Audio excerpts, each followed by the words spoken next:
I'll make you famous. Because I'm a cowboy! Oh, man!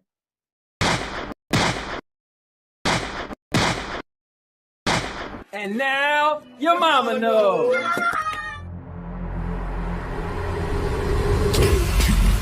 29, 28, 27, 26, 25, 24, 23, 22, 21, 20, 19, 18, 17, 16, 15, 14, 13, 12, 11, 10, 9, 8, 7, 6, 5, 4, 3, 2, 1, 0. What are you, fucking nuts? You thought...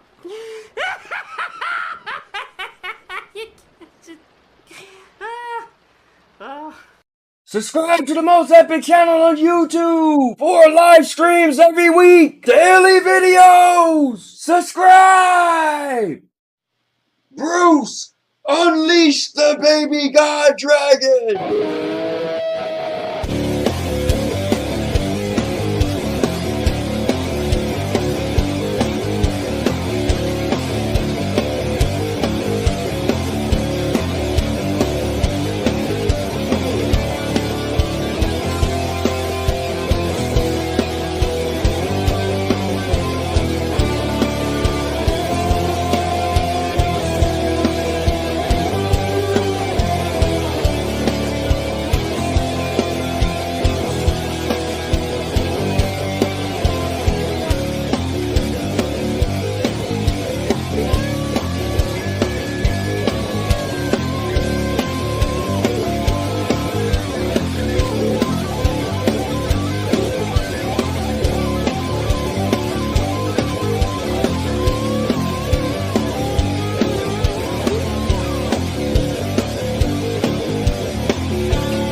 What's going on, guys? It's the Cowboy King of Entertainment. I'm back with another video and another live stream. And today it is another Monday, and we got some gaming topics, man, and more, because this is the Super Show.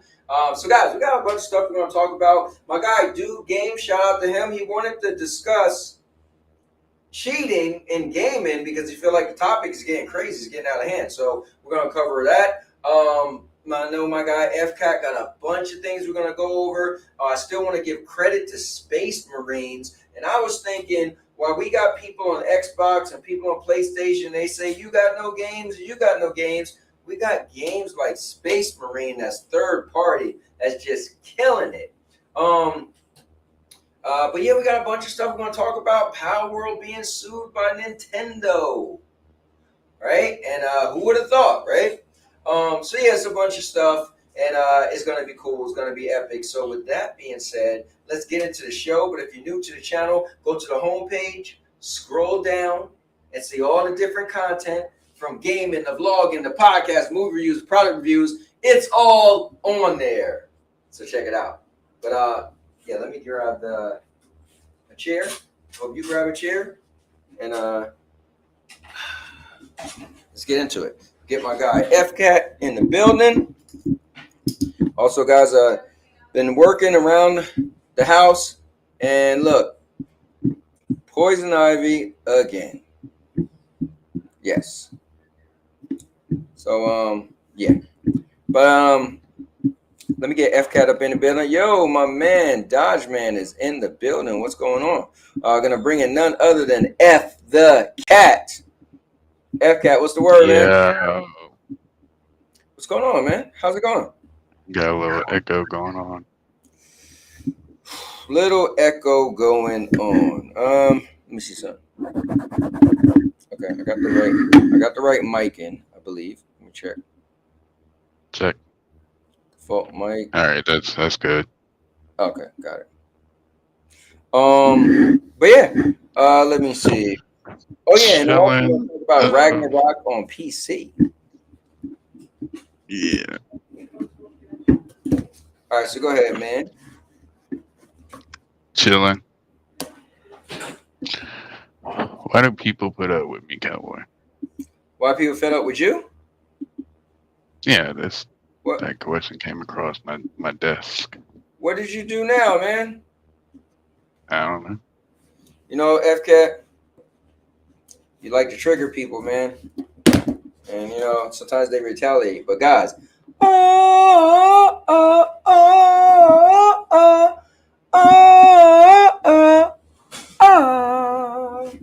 wife gave me 2 slices of pizza, so I am gonna munch on this as we chat. I eat very fast, so trust me, it's gonna be gone. But yeah, FCat. So talk to me, man. Oh, Rudig's in the building. Swag surfing. Let's go.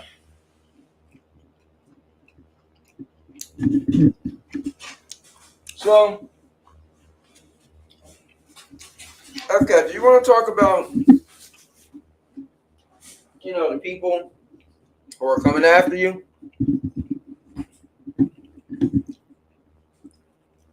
Yeah, I got hate watchers now. No.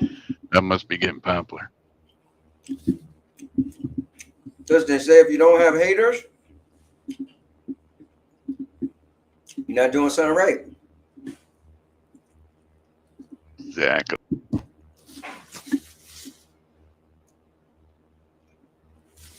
So there you go. Yeah, you can pull me up. I got the meme pulled up. All right. So to join the show, we send this to the people out there. Bam. All right, so you guys want to join the show? Click on the link. Jump in here with us. So bam, let's see what FCat is wanting to chat about to start this thing off. Okay, so take us down this trip. Yep. So we're gonna get into some of this plus more. We got some marathon stuff to talk about. Like you said, Nintendo suing PalWorld, Indiana Jones,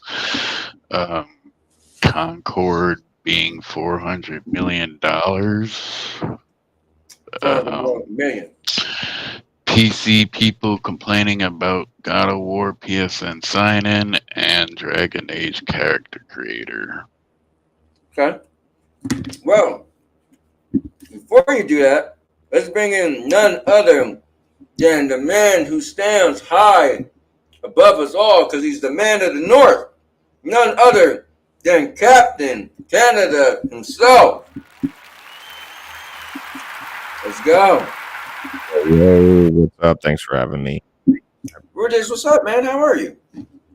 Oh, I'm dealing with moving to a new house. Mm-hmm. There's a lot of things to figure out there. We're closing in like 2 weeks, so I'm sure you can relate to the stress levels and the chaos going on in the house.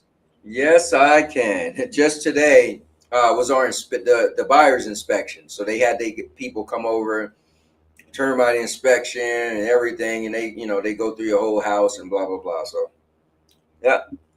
Yeah, and then on top of that, been playing games here and there. Been up to some work stuff. Been traveling a bit. I went up to Boston for my sister-in-law's engagement, and we went out to Martha's Vineyard. Mhm. I don't know if you've ever been out there, but oh my god, it was like the absolute Ritz of an island. And then I've been chilling back, playing some Astrobot, got the platinum there, jumping into some Space Marines. Whoa. Yeah.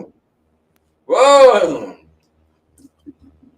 You didn't tell me you got Space Marine. Nice. Yeah, a buddy of mine kept bugging me. He's like, "Oh man, this is the game. You have to get it. We have to play together." So I'm actually setting up a stream every Tuesday. We're going to be hanging out. A new buddy of mine who's never been on my streams, but he wants to play this game, so it's going to be a lot of fun. Whoa. I feel like I'm the only person that's been talking about that game. No, actually, there was a chick on Twitter that said Space Marines is so good, if she had a dick, she wouldn't have a desk. Superman's playing Space Marines, apparently. Henry Cavill, apparently, has been giving it rave reviews. Yeah, he's a big fan of Warhammer, the 40,000 series. Yeah, he's got the build for it. Yeah, he does. That dude is jacked. He looked like he's the biggest he ever been. All right, anyway, go ahead, FCAT.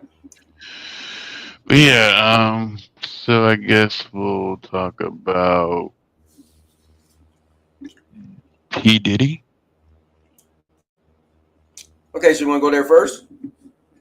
Let's go there first. So P. Diddy arrested, held without bail after being charged with racketeering, sex trafficking, all kind of crimes. They found thousands of baby oil, lubricants, dildos in his house. He's being held under suicide watch in jail right now. And people are predicting that pretty soon there's going to be a list of a lot of celebrities that we all know and love are going to get exposed. So I was talking about this last night. We was out, some people was throwing a party for us since we're moving, right? And, just to get together, a little game night. And we were talking about it. And somebody was like, yeah, supposedly Oprah. I was like, Oprah? I was like, listen, I'm sure Diddy had these freak parties, right? But I'm sure he had regular parties with celebrities also. And so if some people name, listen, I think anybody could be on there. But certain names, I'm like, what? I doubt they were partaking in the from what I'm seeing, Jay-Z, Kevin Hart, Usher, just a lot of people. J-Lo. Oh man, J-Lo's getting it the worst. They trying to make it like it's Bonnie and Clyde. J-Lo knew about the whole thing. She's Diddy's right hand woman, and I seen one girl had a video like everybody who broke up with J-Lo all said she was nothing, and Diddy's the only one that was like, oh, I miss her so bad. She was perfect. I'm like, man, this it's getting crazy, but I don't follow stuff too heavy, but I think it is newsworthy, or at least conversation pieces. So, Rudig, you know anything about this Diddy stuff? Did you ever been to a Diddy party? Oh yeah, no, I was at the freak offs. Definitely didn't want to share a room or anything with Usher. You know what I mean? No, it was a good time. I don't think Diddy should. You know what? I have nothing to say on this topic. So, I was like, where's Rudig's going with this? I'm not going anywhere with it. Listen, the IVs were clean. I got tons of hydration. Gotcha. I don't know. Rudig was about to be caught up. the, But the thing is, like, do y'all really believe we're gonna see a list of celebrities? Like, well, I I, think I the thing is know this. money talks in this country, and if you got enough of it, you can make shit disappear. So here's the You know what thing. I'm saying? When you ask, are we going to see a list from who? So are you saying that the federal investigation is going to leak a list to the general public? Apparently, Puffy might rat. Rat on what? He's the one in trouble. Oh, you mean? Oh, you Yeah, mean he he might could get rat like to get a lesser charge. say like I mean the thing is weird, right? He's going to rat on what? He's literally it's his parties. He's the one to invite everybody. What, you just gonna rat and be like, well, technically, I had some people buy the baby oil. I didn't buy it all myself. I mean, I guess if there's Well, mischievous stuff like, according to the thing that the music industry managers and leaders all paid for this stuff for the parties, Mhm. and they Yeah, but you all know put it though, into the I house. feel like that's not fair. So if me and Rue Diggs was working together, right, and I was the finance guy, and Rue Diggs was like, look, I need 20,000 for this party this week, and I'm like, bet. Well, why should I be held accountable for what he did with the you know what I mean with the stuff that I purchased for the party? I feel like some stuff just don't make sense. I feel like the blame game is crazy, and some people that like get in trouble for certain stuff, like when they make somebody step down, or like I was talking to somebody over the weekend, they was like, "Yeah, Mr. Beast is getting in trouble. They trying to cancel him." I was like, for what? It's like because it was somebody who works for him that did something wrong, and they're trying to come at him. I'm like, this is what's wrong. Like, why is he stepping down? Like, why would you even say something to him? And it's just because it's somebody that he employed. Like, you know what I mean? So I don't know. That's just my quick thoughts. Not that I know any actual particulars and evidence of anything of this, but just as a conversation piece, that's kind of where I feel, you know. But yeah, I mean, if you was directly involved, because they were saying like he was kicking and punching, they called them his victims, holding people against their will, so they couldn't go home. So I mean, yeah, if you was involved in that, let's say if you held somebody down, if if you was buying drugs, if you was putting stuff in people's drinks to sedate them or whatever, then yeah, I get that. But if you just was at the party, like you know what I mean, like, wait, I'm in trouble because I was showed up to the party. Now maybe you could be like, oh, you should have said something, right? Oh, what did you see at this party? Did you know? You probably like everybody was high off they, I don't know. But yeah, I just feel like it's kind of crazy. Like we're gonna have a list of people who was there. Like, okay, I was there, and like it wasn't my party. Anyway, I mean, listen, I went to Connecticut one time to meet this guy from Canada. I'm not going to say any names. And I went and joined this party. And when I tell you the crazy stuff that was at this party, they had a truck that was selling pizza out the side of it. I mean, it was wild. But guess what? I just was there. I wasn't the guy selling the pizza. And, you know what I'm saying, Rudix? Yeah, I mean, Yeah. What did the pizza have on it? I mean, the pizza was great, but it was like drugs. Everybody was eating pizza like it was Shrooms, crazy. It must have been something in the pizza, shrooms on the pizza, Uh, Rudix. it sure. was a freak off pizza truck. Yeah, you know.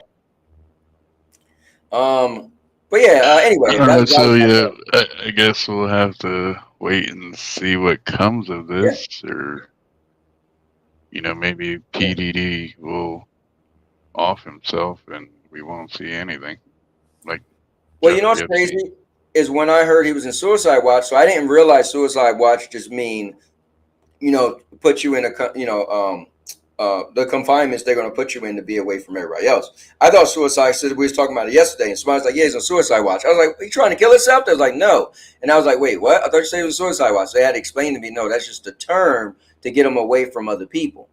So, yeah, Suicide it's watch crazy. means so he doesn't like off himself before anything comes to light. Yeah, or somebody can harm him as well, is what they were saying. Right. So, but anyways, I just thought, hey, why not bring it up because it's in the news. If anybody want to bring it up in the, in the chat, cool. But I just want to bring it up. This is the Super Show, and bring up anything we want. Here's my one thing I'll say. Okay. It seems like America ain't that free. You can't just drug, beat, and rape people in America. This some BS. Why you can't get away with that in America? It ain't that free. Yeah. I'm about to move to Canada. Gotta move to Canada where I guess you can get away with that stuff. I don't know. Oh well. But yeah, let's anyway. get into game and stuff. All right, let's I don't do know it. if you want to do a topic switch? Yes, I will. But hold on. I had a list of things, and I just want to make sure it wasn't something else that was non-gaming related. You know what? I kind of do have something a little. You know what? I won't get to it. I'm gonna leave it alone. I had something I was gonna put on about some girl had regrets of getting a BBL. But you know what? We're gonna leave that alone. So anyway, as you so. What's a BBL? Brazilian butt lift. You want to see it? It's basically a surgery where you get your lips. Yeah, where the girls get their butts bigger. Yeah, I've been to Rio. Aha. So yeah, this girl got her butt bigger, and she was just saying, just telling girls, listen, you need to watch out because it's not all crack up to what you think it is. Because there's a bunch of reasons why you shouldn't do it. And so you know what? Since Rude Diggs asked, I'm gonna play it.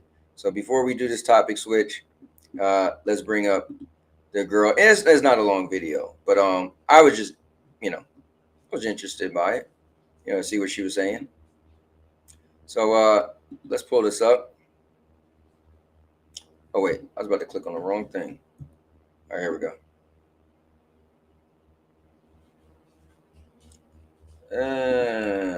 Come on. All right, here we go. Takes 20 years.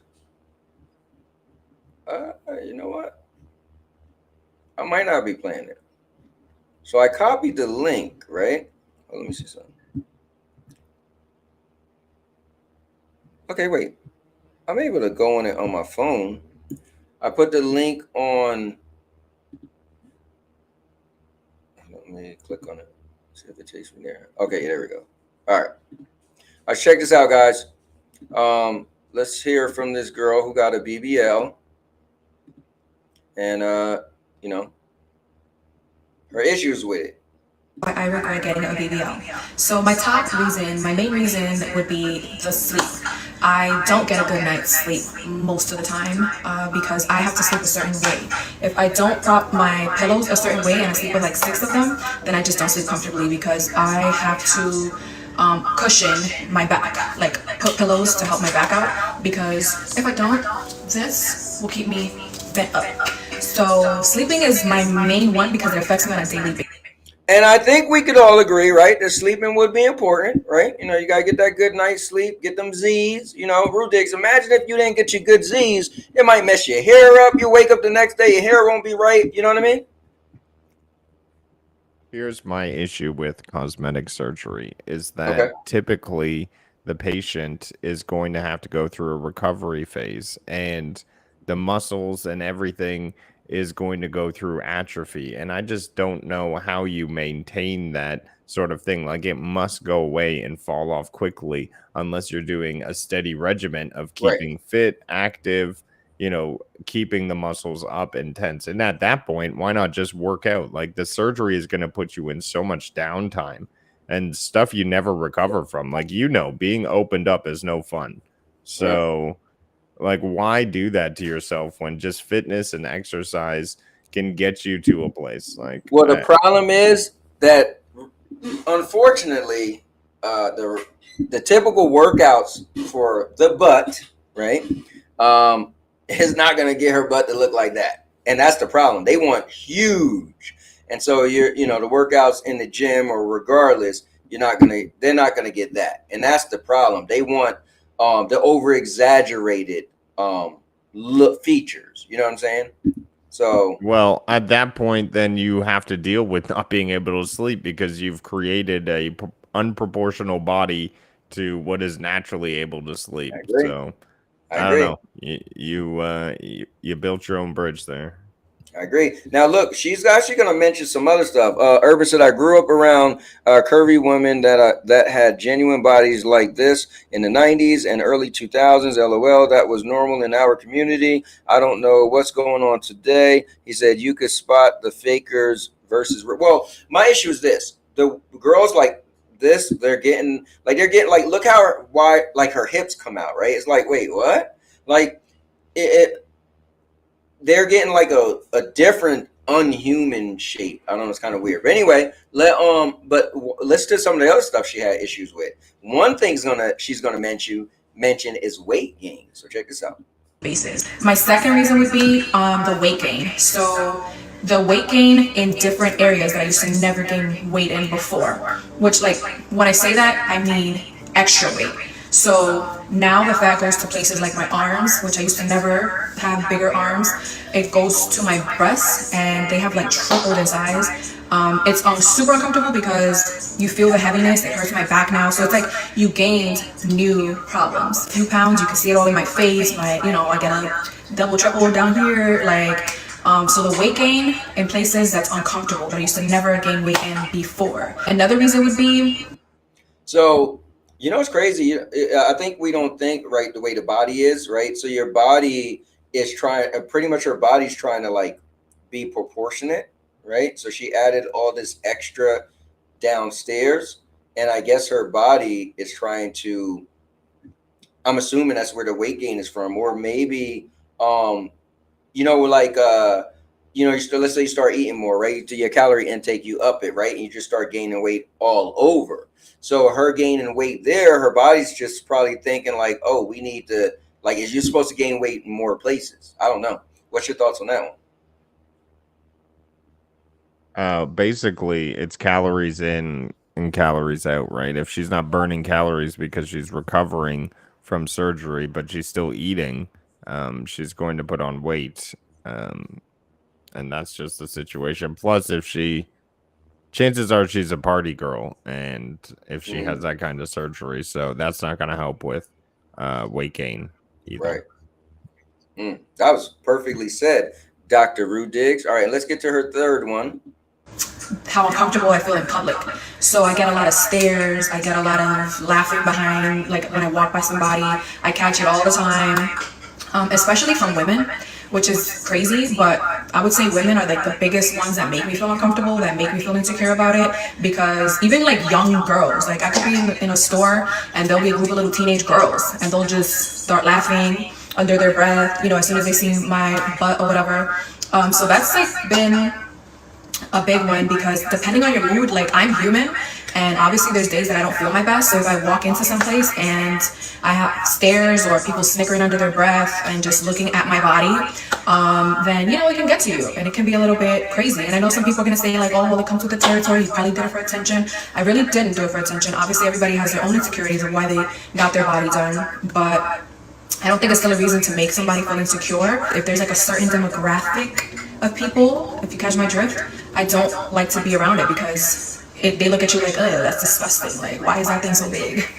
There's definitely pros and cons. So if you're thinking about getting your body done, definitely think it through, because it's not all rainbows and sunshine. So these are my reasons. So that's cool that she said that. But yeah, now this the last one. I'm like, I don't feel no sympathy at all. People are laughing and saying stuff like, "What? Listen, it's like us now, right? I wear a stupid cowboy hat, and if anybody be like, you wear a stupid cowboy hat, I gotta take it on the chin." So she thinks she was getting her body to make herself look hot and sexy or whatever. And then, and why wouldn't women be the one that's going to be coming at her? Because women are going to be jealous. Women are going to be vindictive. Women are going to also be like, she looks dumb, because maybe she does. And the guys, they're probably going to be like, damn, look at that, if that's their thing, right? So, she shouldn't even brought that one up. But because that's a given, I feel like, right? Like, you didn't have to tell us that.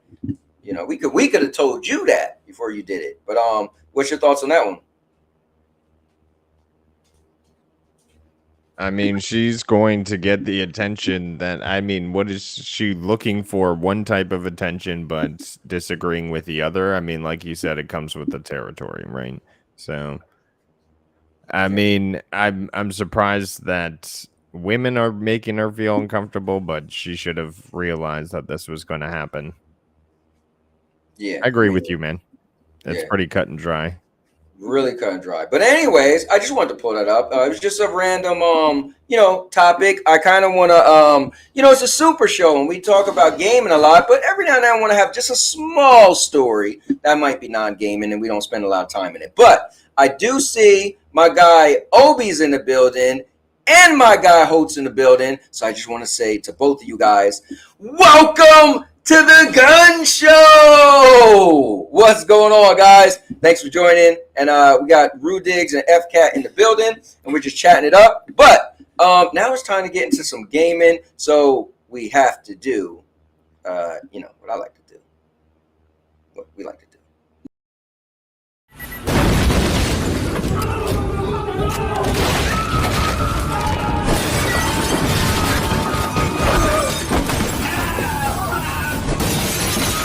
Topic switch.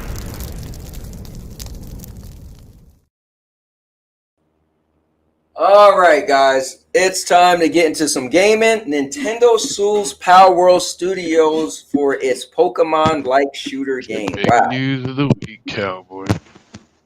Whoa. First of all, Obi, you see what Obi said? He said, for the record, I'm buying a cowboy hat. I need one. So number two, Nintendo suing PalWorld. I'm gonna be suing Obi. And Damn. Host said, Phil shoulders are defo the most heightened feature when a woman lifts. So Okay. You were gonna say something? Cat got your tongue, Felix? Creature All right. capture. I mean, Check. what is going on here? Nintendo is suing yeah, our world over a creature capture mechanic. We're in a dangerous place here, a dangerous territory, when a company can sue over a mechanic inside a game. What does this mean for other creature capture games like Temtem, for instance, Digimon? There's a variety of other games that use this mechanic, and I think it's a crazy thing to go and sue over. But they have the legal advice that tells them it's worth the money to do so. So I would not put it past them. So you know what's crazy? Yeah, I'm gonna, this is going to be fought out in the Japanese courts, and in the Japanese courts, it's honor. They have samurai swords. Honor, shame, honor, shame, culture. Like, you have to have 100% win rate case to bring this to the Japanese courts. So Nintendo's pretty sure they got some. You know what's crazy? I'm gonna disagree with Rudiggs on this one because everyone I know calls this game the Pokemon game with guns. Now, I would be cool with it, but I will say this: I got to play the game, and you literally beat them up and throw the ball, and the ball hit them and catch them. I mean, dude, that's in essence what Pokemon is. Catching little creatures and balls. And I ain't even talking about the characters that look similar to Pokemon's, but that feature itself, they catch little creatures and balls. Like if you had a kid that was just young and they seen this game, they would think it was Pokemon just because you throw the ball and they catch them. I mean, that if they get rid of that, right? If you just change that, put a little. I was talking to somebody. It was like, what if they put a little thing on the ground like Ghostbusters and it like sucked them in this little thing and it closed? That's cool. But throwing the balls at them and catching them, I'm like, oh man. When I did that in the game, I was like, whoa, this is Pokemon. Now, At first, when PalWorld first came out, we were all sitting here speculating that they would sue over the character designs. Apparently, that's not the case here, where they're going after the trademark of the kind of game it is. Which PalWorld is a survival game. You punch rocks, you build tables and stuff at first, and you go catching monsters with balls and. Yeah, and I think Holtz is right. He said Digimon had a different approach. Field to capture was the call shape and shakes their times, and then he said they could have had the pals join you like in Nino Jr. No, yeah, I think that's the main thing for me. Yeah, and I used to watch Digimon, Black War, Greymon, but yeah, that was different. Yu-Gi-Oh was different, but Pokemon has a distinct thing where you throw the balls and you catch them in the balls. And if they, for me, if they just got rid of that, I'd be like, yo, it's similar to Pokemon, but no, that's you know, that part is my only part where I say, ooh, they kind of got him on that one. Other than that, yeah, some characters do look similar. But anyway, well, what's your thoughts on that though, Rudix? The whole catching them, you know? Well, the suit is the fact that it is a creature capture game, and Nintendo is saying that they own the rights to any and all creature capture games. So, similar to, I don't know if anyone here played Shadow of Mordor, they invented a system called the Nemesis system, Yes. and Warner Brothers actually patented that system. And guess what? We never saw it again in another video game because no one was allowed to use it. And Nintendo is approaching something very similar where you may never see another creature capture game again if this goes through. So I feel like that's weird though. So the Nemesis system was amazing, and that's a shame that other games didn't use it. If you guys didn't know, in Shadow of Mordor and the other, I forgot what the part 2 is called, but Shadow of War. Shadow of War. There you go. So you will meet an enemy in battle, and the way it was that enemy, if you met them earlier on, let's say you cut them across the face, you'll eventually meet him later on, and he remembers that interaction with you earlier on in the game, and that can make them join you or not, or remember you and want to kill you. And so it was a really cool system. I always admired the hell out of that. But just saying you can't capture can't capture creatures. I feel like that can't just be it. It got to be the whole ball system. It got to be. It got to be the way you capture creatures, right? Because I could jump on a dragon's back and beat them up, and then put them in a big sack, right? They can't say that's capturing creatures is very loose, right? But because we could, well, what about Monster Hunter, right? I mean, well, we technically kill them, but I feel like it gotta be the whole capturing in the ball thing. Gotta be. That's that in essence is Pokemon.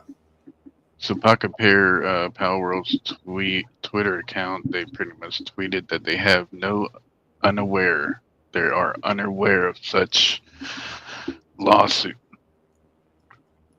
And I think the CEO said something on Twitter like, "Oh, y'all fell for the bait" or something on the internet. So are they trying to play the "don't believe what you see on the internet" card? I mean, that's what it sounds like they're saying. So are they saying that they're not actually being sued? Because that would be crazy. We are sitting here talking about it, and if it was really no lawsuit. Yeah, but every single gaming media ran with it. Like they see the patent, it's filed, it's in there. I mean the lawsuit, not the patent. Right.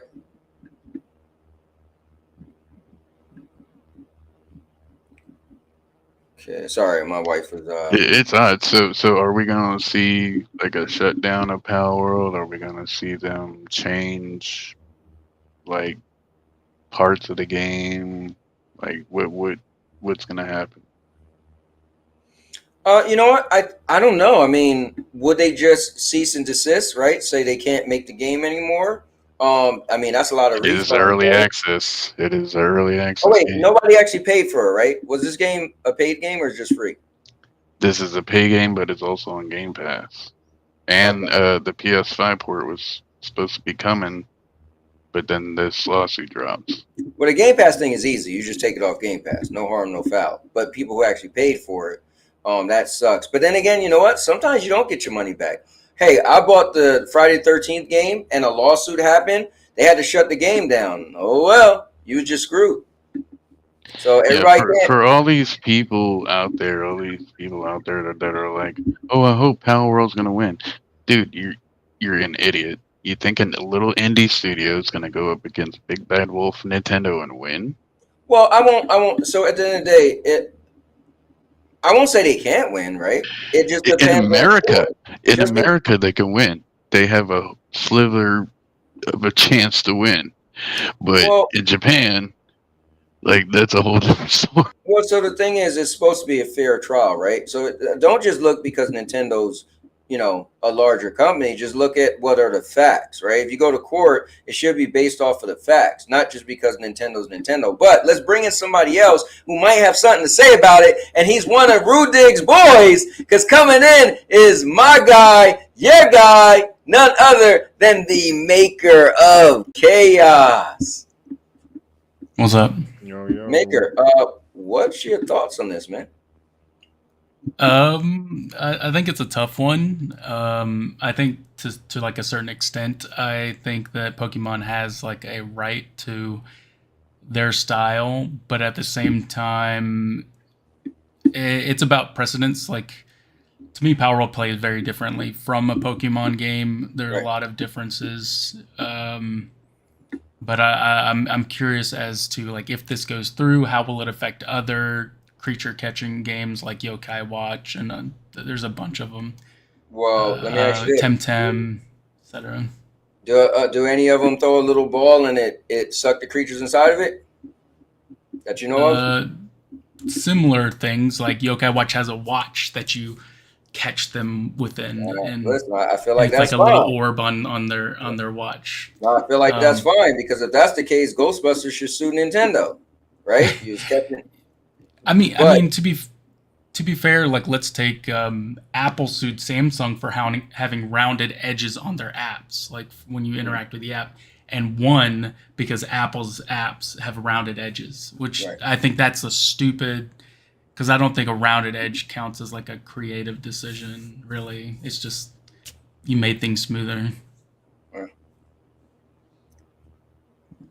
Like it's to an extent, like to what differences are there between them? Is the ball a different color? Is like if they threw cubes, does that mean it's okay? Like that's what I want to know. Like,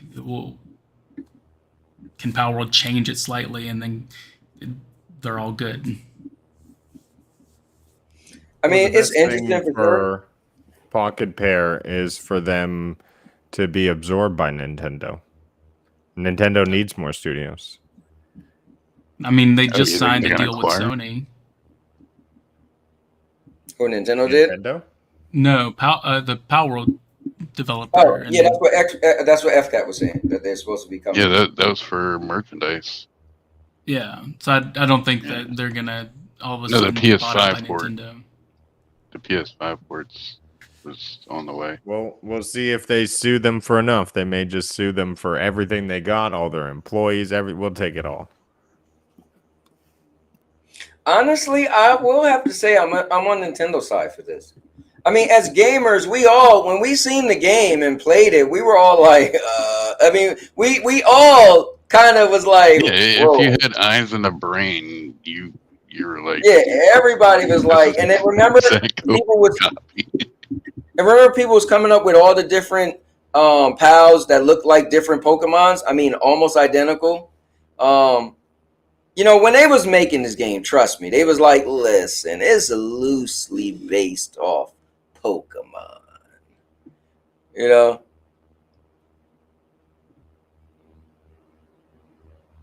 Yeah, I mean, that was plain to anybody's eye to see. It was a Pokemon-esque game.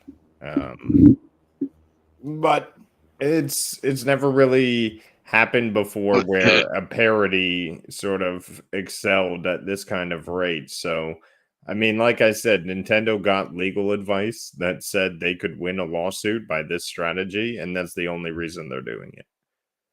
Right. I also think their success played a factor as well. Because they were so successful, Nintendo's going to want a piece of the pie. Exactly.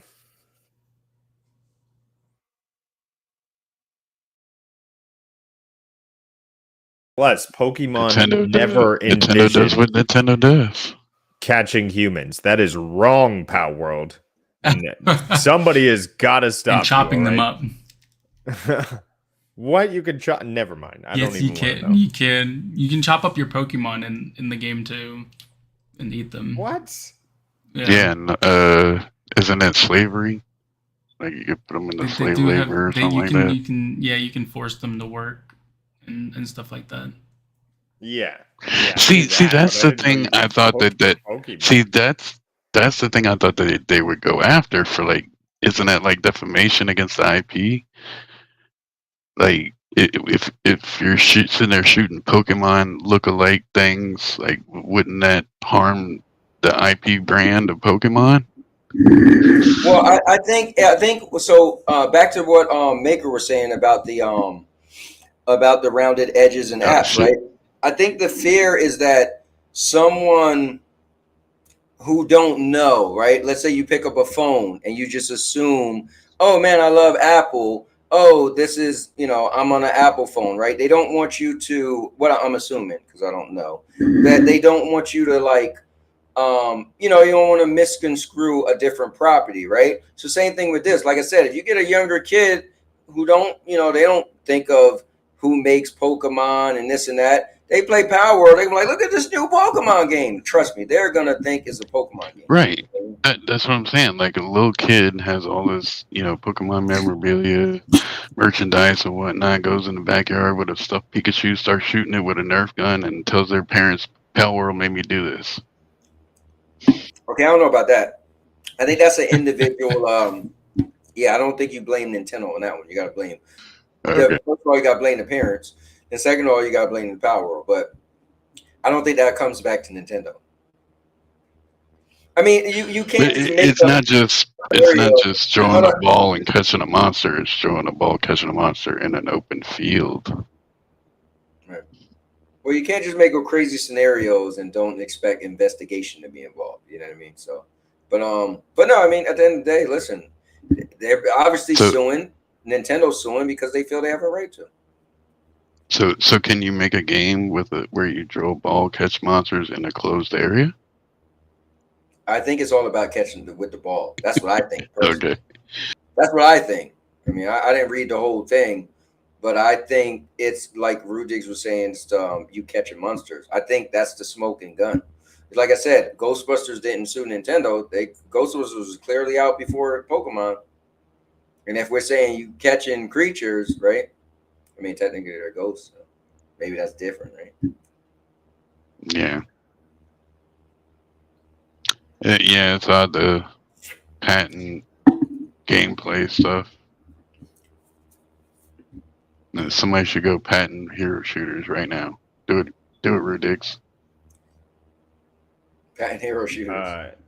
That would have been. I'm gonna Blizzard. I'm gonna patent 5v5 hero shooters, and I'm patenting cinematic vignettes. I'm gonna Rudiggs. You know what, Rudiggs? I'm gonna patent photo modes. Oh, don't do that. Yeah, Rudiggs. I want you gonna come out your pocket. I want $4 for every photo you take, starting today. Dude. Games need photo modes. That would be brutal if Gran Turismo, the first game to ever release photo mode, locked that out. Like, they really need to open this up to more companies, make it more open source, because building on other people's ideas makes more fun for all. So that's true. Stop it with this art style. You took my thing, you took let's build and make fun. Obviously, this got so many more people into gaming, and that's a good thing. Yeah. Yeah, so the Jenna Hayes comment, not that we know of right now, they're just suing for the gameplay mechanic of throwing a ball and catching a monster. Listen, this is how you solve it. You get a Charizard, and you get whatever their equivalent is with their machine gun, and you get them to battle. Technically, we don't know the exact reason why they're suing right now. Just that it's a patent is the reason that they said that they're suing them. Not necessarily the design of the creatures. And I've seen a couple of the different patents. Like one is like riding Pokemon, and another one is throwing the ball and catching the creature type patent and stuff like that. Yeah. I would be shocked if it's anything other than that, But anyways, let's move on from this PalWorld thing. Yeah. Next year they're gonna patent two plumbers jumping around. Yeah, moving on. So the next Nintendo Switch 2 photos leaks almost certainly revealed, says Digital Foundry.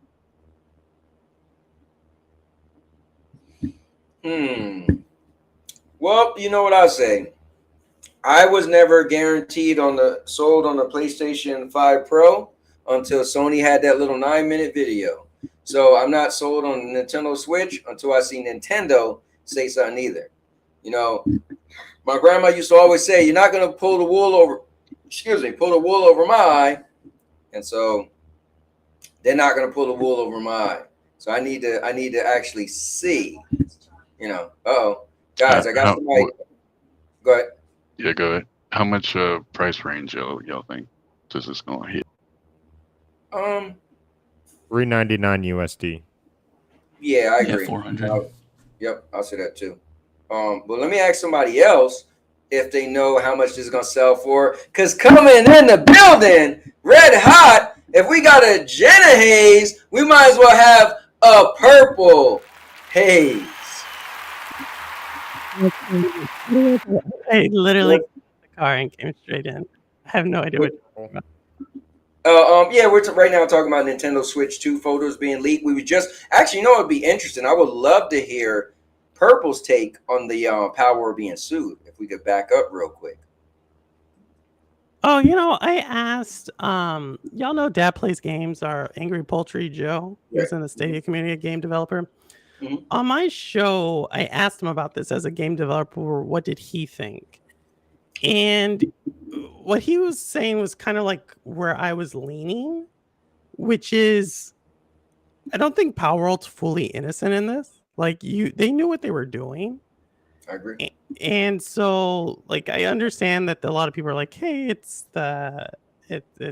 freedom of expression. They're doing it, but at the same time, they didn't if that game did not look like Pokemon, if it didn't have the same game mechanics, it wouldn't have done anything. And if they didn't, there are rules to that.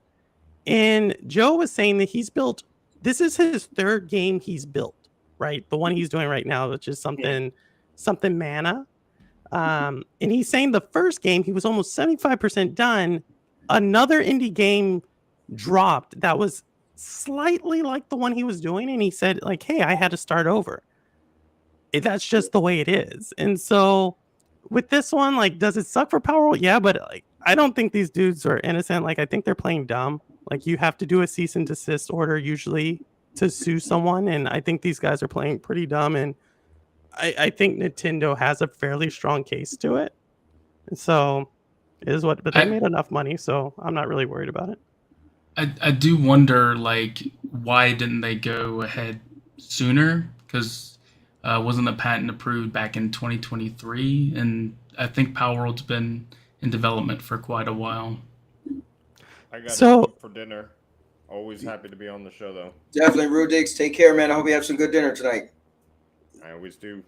Take care. Later. Yeah. So usually, I don't know if PalWorld made there's how many indie games launch every year, right? It's over 10,000, right? I don't think they're looking at every single one of them that closely because sure, you can shut down just random Joe Smo, but what's that good? If it's not going to break out, it's not going to break out. It's Right. probably costs you more to litigate it than it's even worth. But I think once you get to a certain level and selling 20 million copies of a game, if that's what it is, I don't know. Is it 20 million copies, 20 million players? I'm not too sure. But that comes with responsibility. And so Nintendo, the question you could probably ask Maker, in my opinion, that's Maker, right? I can't even see. Yeah. I think the question we could ask is potentially, why did they not bring it sooner? That's probably it's been 8 months. Yeah, that's probably a legit question, but at the same time, I still think they didn't. There's a lot of goodwill that Nintendo has built with their IP, And if you think of it from that perspective, it's like you're kind of ripping off of that goodwill, like in a way. So we'll see what happens. Thank you for going on that. I was actually watching your show when he was talking about it too, and when he said he was 70% done with the game left, and I was like, wow, that's deep. But that just shows you right there. But obviously, guys, make sure you check out Purple's episode because it's definitely good information on that episode about this topic itself. But so moving on, so let's go back or go forward again to the topic that we were just at before we backed up. Okay.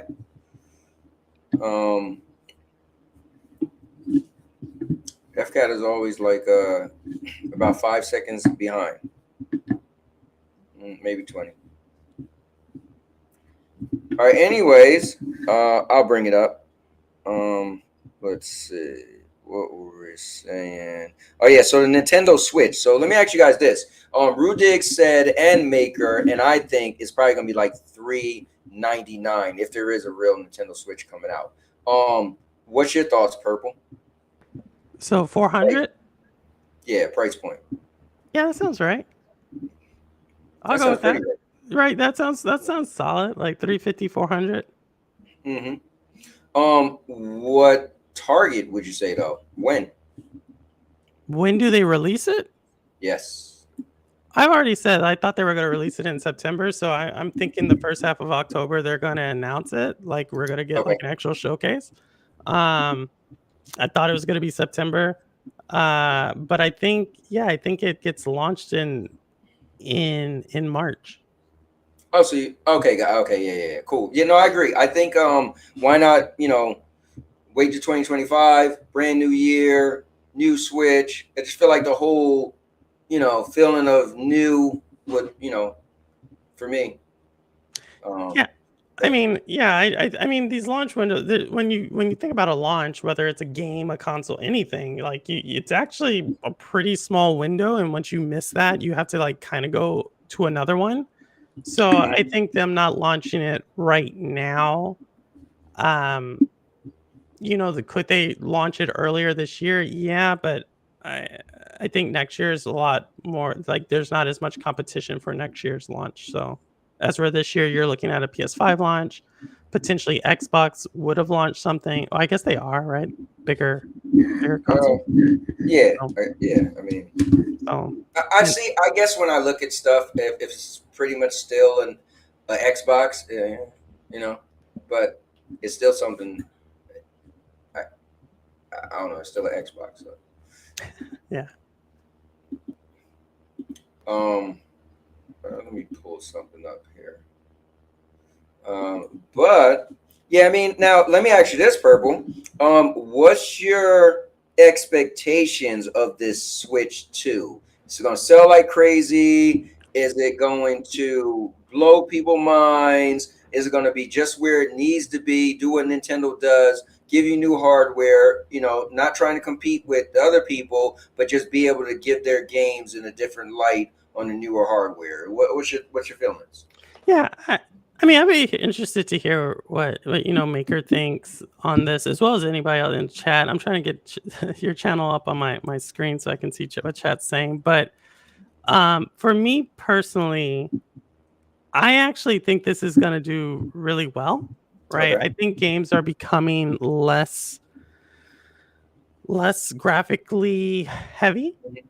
Like there's definitely obviously some games that are very graphical and we'll need the power on that side, but I think like the opportunity costs or the improvements there are shrinking, right? And so if you're talking about this Nintendo coming close to what did they say, like a PS4 Pro? Yeah, somewhere in between there. I mean that's pretty solid. A lot of people still play on a PS4 Pro, and But hold on, real quick. When they first said it, unless they change anything, they said it was going to be like a PS4, not a Pro. So I didn't hear that it would be a Pro. We can hear you now. Okay, there we go.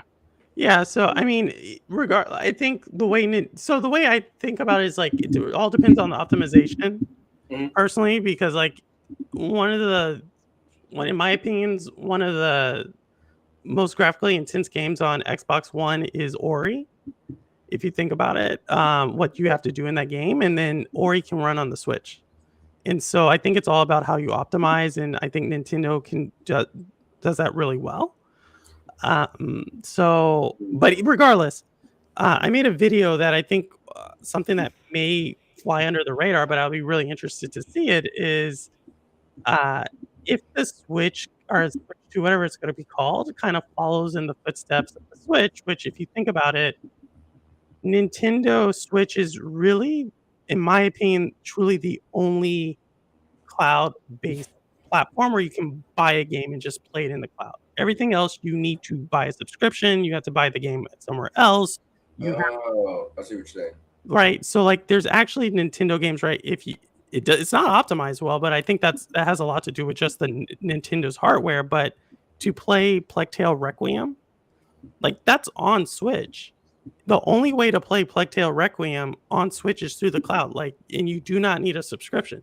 Like, you just click it and you play it. And depending on how far you're from the router and so forth, it's going to probably tell your experience with it.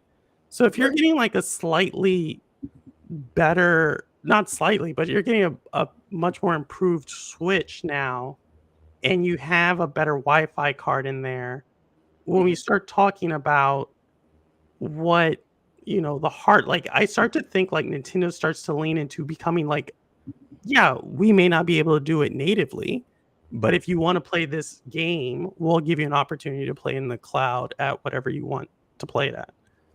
Yeah. I gotta counter a little bit though, Purple. Go ahead. Okay, so my Ori. So I played Ori for a little bit, right? Not long, and it's pretty, right? And it's one of the games that's 120 frames on Xbox, but I wouldn't use Ori as by any graphically. I guess maybe it's but by any means, I wouldn't use Ori as like if Xbox could do it, Nintendo could do it. I'm like, what is you 2 steps away from Ori already? That's not what I said. I said what I said is like I'm not saying Ori is Hellblade 2. What I'm saying is build. If you were to try to build a equivalent Switch PC, you will not be able to play Ori like you can on the Switch. What I'm saying is they've optimized Ori. Ori is a 4K game. It doesn't run 4K on Switch, no, but they were able to do stuff to make it run pretty well. Ori runs at 60 frames per second. Could you make it run 60 frames per second on equivalent hardware? Probably not. Well, that's what I'm saying. Oh yeah, I think my thing with Ori is that it's I'm not trying to down the game or anything, but it's simplistic style of gameplay, right? You're a small character on a screen, you're moving around, right? But it's not like you're killing 1,000 enemies or anything, you know what I mean? So I feel like okay, they got Ori on there. I mean, I never looked at, I feel like, well, I guess what I'm saying is I would say a better game that they put on the Switch, like as graphically intensive, probably like Apex Legends, but they didn't really do a great job for that port. I think it runs at like sub 480. It's pretty bad. Yeah. Again, we're talking Switch. Like again, like yeah, it's like a cell phone chip. It's not going to be. And that's exactly what I'm saying. I'm saying we're talking Switch, and the fact that you can run. Like I played the first Hellblade on Switch, and so these were games that were built for PS4. These are games that were built for Xbox One. Right. They can run on Switch. Witcher. That one. Yeah, that one runs kind of rough, but they've done a lot with that over the years. But yeah, so. What I'm saying though is that I know if Switch has the hardware that they're saying competes against, like this is what Bobby Kotick said, right? He said it competes against the PS4 Pro. You're now talking about that's from a hardware standpoint. We're not talking about optimization standpoint. Then you can almost assure that they're going to optimize it better than what that's all I'm saying. They're going to probably optimize. They're going to optimize their hardware better than the other two consoles optimize their hardware. Does that make Well, yeah, sense? I mean, when you think of Usually it's out of necessity though, because well, at least for the Switch, it was 100%. yeah. 100. Yeah, I think I'm interested to see what the Switch 2 does. I do think that they're gonna rely heavily on the upscaling for a lot of the more intensive games, but I'm curious to see. I think the next Zelda on it's gonna look amazing. That's for sure. Yeah, and so yeah, but I mean, go ahead. one I was going to say is, for me, games still look really good on the PS4 Pro. You know what I mean, or PS4. So I feel like this is like the generation where I feel like the jump is not as great as before. So for me, I feel like, and Nintendo isn't known for like, not anymore, blowing you away with like, oh man, this is the best graphical game out right now, right? So I feel like a Switch with that power would be right on point. And I also think Nintendo is smart for not trying to go neck and neck with the graphic era. The thing is, right, once you say stuff like the most powerful console ever, you get scrutinized, right, if something doesn't work out. So I think Nintendo's just been smart playing their own game. Even the gamers now, you can't talk about Nintendo. Like, Nintendo found a way to be in their own lane, and I think that's pretty smart. Yeah, no, like I said, I think so. Overall impact, like I said, I think games are going to become less and less graphically intense. Like what we're seeing is the money to support that in development is not paying off. So you're seeing a lot in the gaming industry. People are moving. Some games are still going to push that, but that's not the goal anymore. I think the goal now is really around computational power. Like that's like kind of the future of gaming. Like the way people talk about GPUs and frames, like all this lexicon that's like in gamers in the zeitgeist. It's going to change to what is actual computational power, especially when you start to think about like AI and having inputs and the AI being able to react to that and build off of that. Like that's happening on the CPU side. So I think for this generation coming up, Nintendo's going to sell amazingly well. I think a lot of games are going to come to Nintendo, and it's going to be at the very highest end of this current gen. When we say, oh, this is a current gen game, which I don't think many games get labeled that, but those are probably not going to run on the Switch. But if the Switch has the capability to basically be something that can run cloud games, which we know they've leaned in that direction. I think I talked about with Plague Tale Requiem. There's a couple other games that can do it. Now you're starting to get into that world where, again, do you even need the Switch hardware to run that if it could run cloud gaming? So here's the cool thing. I don't even think, not knocking cloud gaming, I don't even think we need to go that route. For instance, reason being is so many games are still being made for a PlayStation 4, right?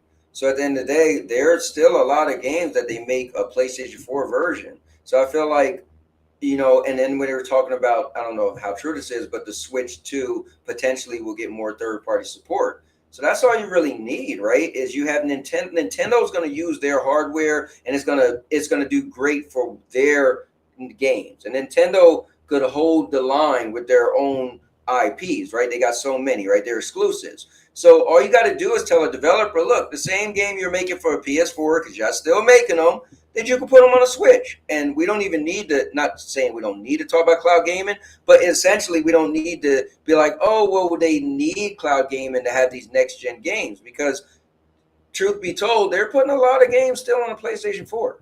Yeah. So I feel like that's a good plus in Nintendo. That's why I was saying, like, the actual current gen, right? They're not putting Black Myth Wukong on PS4, right? They're not going to put Phantom Blade Zero on PS4. Like there are games. That's what I'm saying.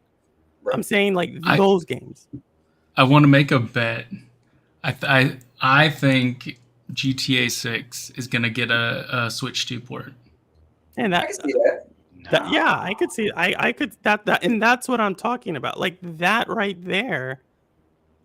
Like PlayStation is specifically launching their PS5 Pro in anticipation that people are going to either upgrade to a PS5 Pro or potentially people who do not have current gen hardware who are on the PC side may go and get that. But I could totally see that. Like, to me, Nintendo kind of puts with their Switch 2, if they do it right, honestly, I think it kills Xbox's console business. That's my opinion. Well, I think the rumor is right now that both Sony and Xbox are working on handheld units for the next releases. We're gonna get to that. So We're talking about PlayStation. My thing is, if a PlayStation 4 is getting Grand Theft Auto 6, which I'm sure they will, then there you go. Switch could get it. Switch 2 could get it too. But here's my thing. I want before we move on. Purple. I said this the other day. I don't think Maker caught it either. But just hear me out. All right. So someone said, and it probably was FCAT, that Xbox need to respond to a PlayStation 5 Pro. And hear me out. I went to this thing. I said, I think they shouldn't. And people was like, what? It'll be the end. I was like, but they've been telling you that they want to get away from, or they lost the war, right? They've been telling you that they want you to just buy the games all over. What if they take a Nintendo move, right? What if they say, you know what? We're just going to stay at the S and the X, right? And we're not going to upgrade. And this would be like our model that we sell. And so therefore, when you think of gaming, you could have like the entry level, not in a bad thing, nobody please take it as a negative thing, but the entry level, I'll just use the term graphics, would be Nintendo, right? You have a Nintendo Switch 2, it'd be like, obviously they're going to sell like crazy. I'm just talking about graphically, that's all I'm saying, right? And it'd be like graphically, on a graphical scale, it's like, oh, if you're into gaming and you graphically, we got Switch 2. And then if you want to step it up a little bit, you get the Xbox consoles, right? And then if you really want to step it up as far as consoles, you get the PlayStation there, and PlayStation would be known for, where the graphics, if you want to throw around most possible console, blah, blah, blah. And if you want to get crazy, then you get a PC. So what if Xbox just say, listen, let's not try to jump. When PlayStation jump, let's stop. And we're going to show it'll take some years for people to get used to it because people are going to always want to see Xbox go neck and neck with PlayStation. But what if they're like, we're not doing it. We're going to stay right here. This is what our games will look like. You also could get our games on the PC if you want to, if you need it to look better. And they could literally stop competing against Sony in that retrospect. They're still going to have the same games. I'm sure, third party will still make a version for them, right? But instead of them jumping, they just say, look, let's stop competing with PlayStation neck and neck, and let's just be our games on everything, but we also got our own console if you choose to be a part of our platform. That's what Phil Spencer pretty much said in that interview. It's kind of funny. He was like, we're not trying to have console Sony and Nintendo. So the only thing I would say is I just don't think it makes sense for Xbox to Microsoft to make gaming consoles. I think that's a pretty provocative statement. I've said it on like 2 different shows. It doesn't make sense. There's not a market for it. You try to and what I mean by this is you try to be the cheapest console already. Like your series, the Xbox Series S is the best deal in gaming. But dollar for dollar, it's the best performance console. There's no question. You didn't outsell the comp. You went cheaper and you didn't outsell. The Series X arguably has the hardware to be the most powerful console. You didn't gain market share. So when I hear they should create another, why? You're losing the market share. Nintendo's not losing market share. Sony's losing a little because people aren't buying, but they're not dipping as much as Xbox. Why do you I hear what you're saying, but what am I saying nobody's going to buy an Xbox console? No, but I'm saying at the end of the day, you're just delaying the inevitable. At what point does it not make sense to make a console? Like you, what? Go ahead. I know you. I feel like I could say the same about the Surface laptop. Why do they still make the Surface laptop even though it underperforms compared to its competitors? I mean, it's still a laptop, and it still brings them in, sales. Yeah, so I think the difference is the same reason why the difference is the Surface laptop is a Windows OS laptop Surface tab, right? Surface tablets right now are dominated by two operating systems, Android and Apple, and iOS. And so that is Windows trying to like advertise the same reason they created a Pixel for Google to say like this is the way we would optimize our platform. And so what do you see? You see Dell has a Surface that uses Windows, Lenovo has a Surface that uses Windows, but that's not the same thing in gaming. In gaming, it's about the software, right? The games, which right now, I know FCat's going to say like, hey, let's do it in handheld. There's already handhelds that run Windows. Right. Like there's already hardware that runs. So you're saying you're gonna compete against your partner? Right. Like that I mean, they doesn't already make do it sense. in the laptops. They only do it in. tablets. Who do they compete against head to head in laptops with the Surface? Dell, HP. And those Dell and HP predominantly do not play in the Surface world. They play in the laptop world, right? When you look at tablets, the two predominant operating systems in tablets is iOS and Android. Those are the two. Even Fire tablets use a version of Android. Like when you talk about like just market share, there really are no Windows tablets. Now there are Windows laptops, and you could then make the argument that the Surface kind of competes against those. Well, I mean, they're Surface laptops and they're Surface tablets. Surface tablets, right? So you could kind of make that argument, and that still, again, is your flagship offering to say this is how we would. Again, it's not so much about the hardware as much as it's about the actual operating system. That's the biggest difference. When you're talking about gaming, your game is still going to be on those other items. Sure, maybe you're saying you're going to make a premium Surface or laptop experience in gaming, but the fact of the matter is you're losing market share.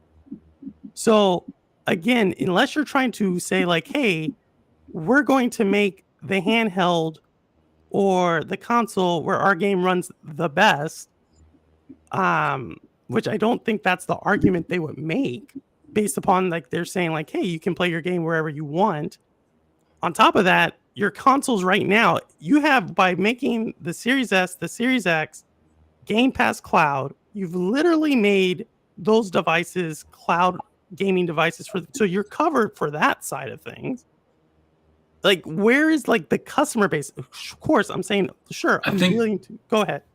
Oh, I was just gonna say, I think there is also an issue of people not upgrading. I mean, even PlayStation said that half of their player base is still on PS4. So I think Xbox is not the only one struggling with this. I feel like they've lost player base. Like I feel like they've lost some, but I don't think it's as much. Like I don't think it's a massive loss right now. And I think that's why I would continue at least trying to get that market share back. I think they have potential if they can land GTA marketing. I think they have a potential to boost back having the cheapest console with GTA on it and having marketing share with it. Yeah. I think that would be really good, but I don't know if they're going to do that. Question, Purple. Do you think Microsoft will seek out third-party person to design this handheld and just slap the Xbox logo on it, Xbox on it, and call it a day? Yeah, I mean, if you're going like again, I don't know why you would do it. Again, if you're like, I hear like the only reason I could think is something what Maker said is like you're trying to remain like some brand relevance in the console market, but you've been pretty open that you're trying to leave that market. So again, it's like kind of like you've made so much about your subscription service, you've made so much about playing games on PC. Like Sarah Bond even mentioned last week about that's where they said I'm still waiting on this mobile store that was rumored like a year ago that was supposed to launch in July. So it seems like they're really trying to like go the way, and it seems like to now all of a sudden get the team together again to say like, hey, we do have our console again. It seems like it's kind of So Purple, in a everything way you self-defeating. said, you saw that buy up article too. Purple. Yeah, it just seems like it's kind of like, so I'm not saying they're not, I just want to make, I'm not saying they're not going to do it. What I'm saying is I don't think it makes sense to do it.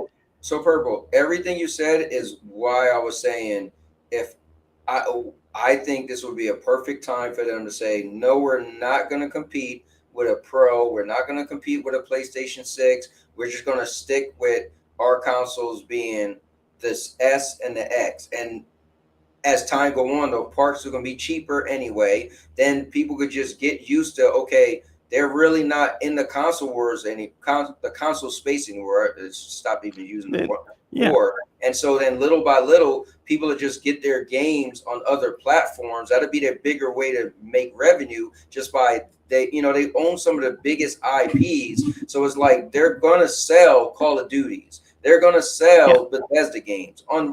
It doesn't even have to be at this point on an Xbox, right? Look at PlayStation, how much money they was making from Call of Duty that they don't own, right? So at the end of the day, I feel like this could be a way of like finally getting out of that console like race as people slowly stop getting the consoles. And if they do make them, cool, I'm sure the parts are going to be cheaper to make. So it'd be like, oh, if you want to get an Xbox console, we still got the S and the X, right? Or we got the S and the X. Don't say we still, but we have the S and the X, right?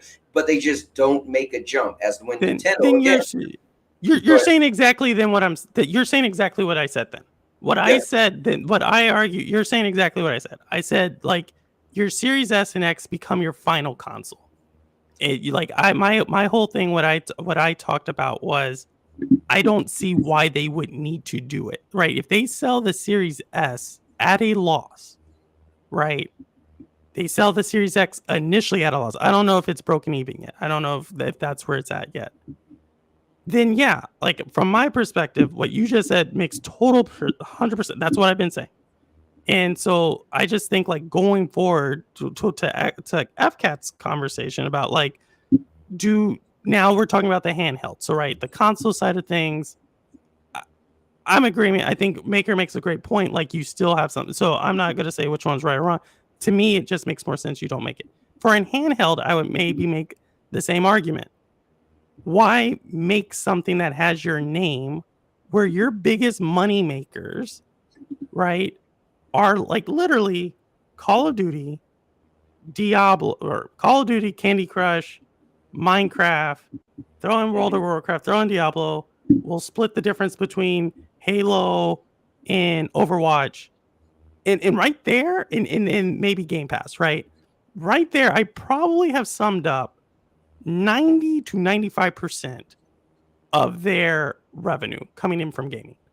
Why do I need to like mess that up with the cost of a console, marketing the console, having to support a console or a handheld, having to license out a handheld? It just doesn't make sense to me. When already like you're going to beat the Asus ROG Ally, you're going to beat the Lenovo handheld, Right. like you're not. Like those are hardware makers.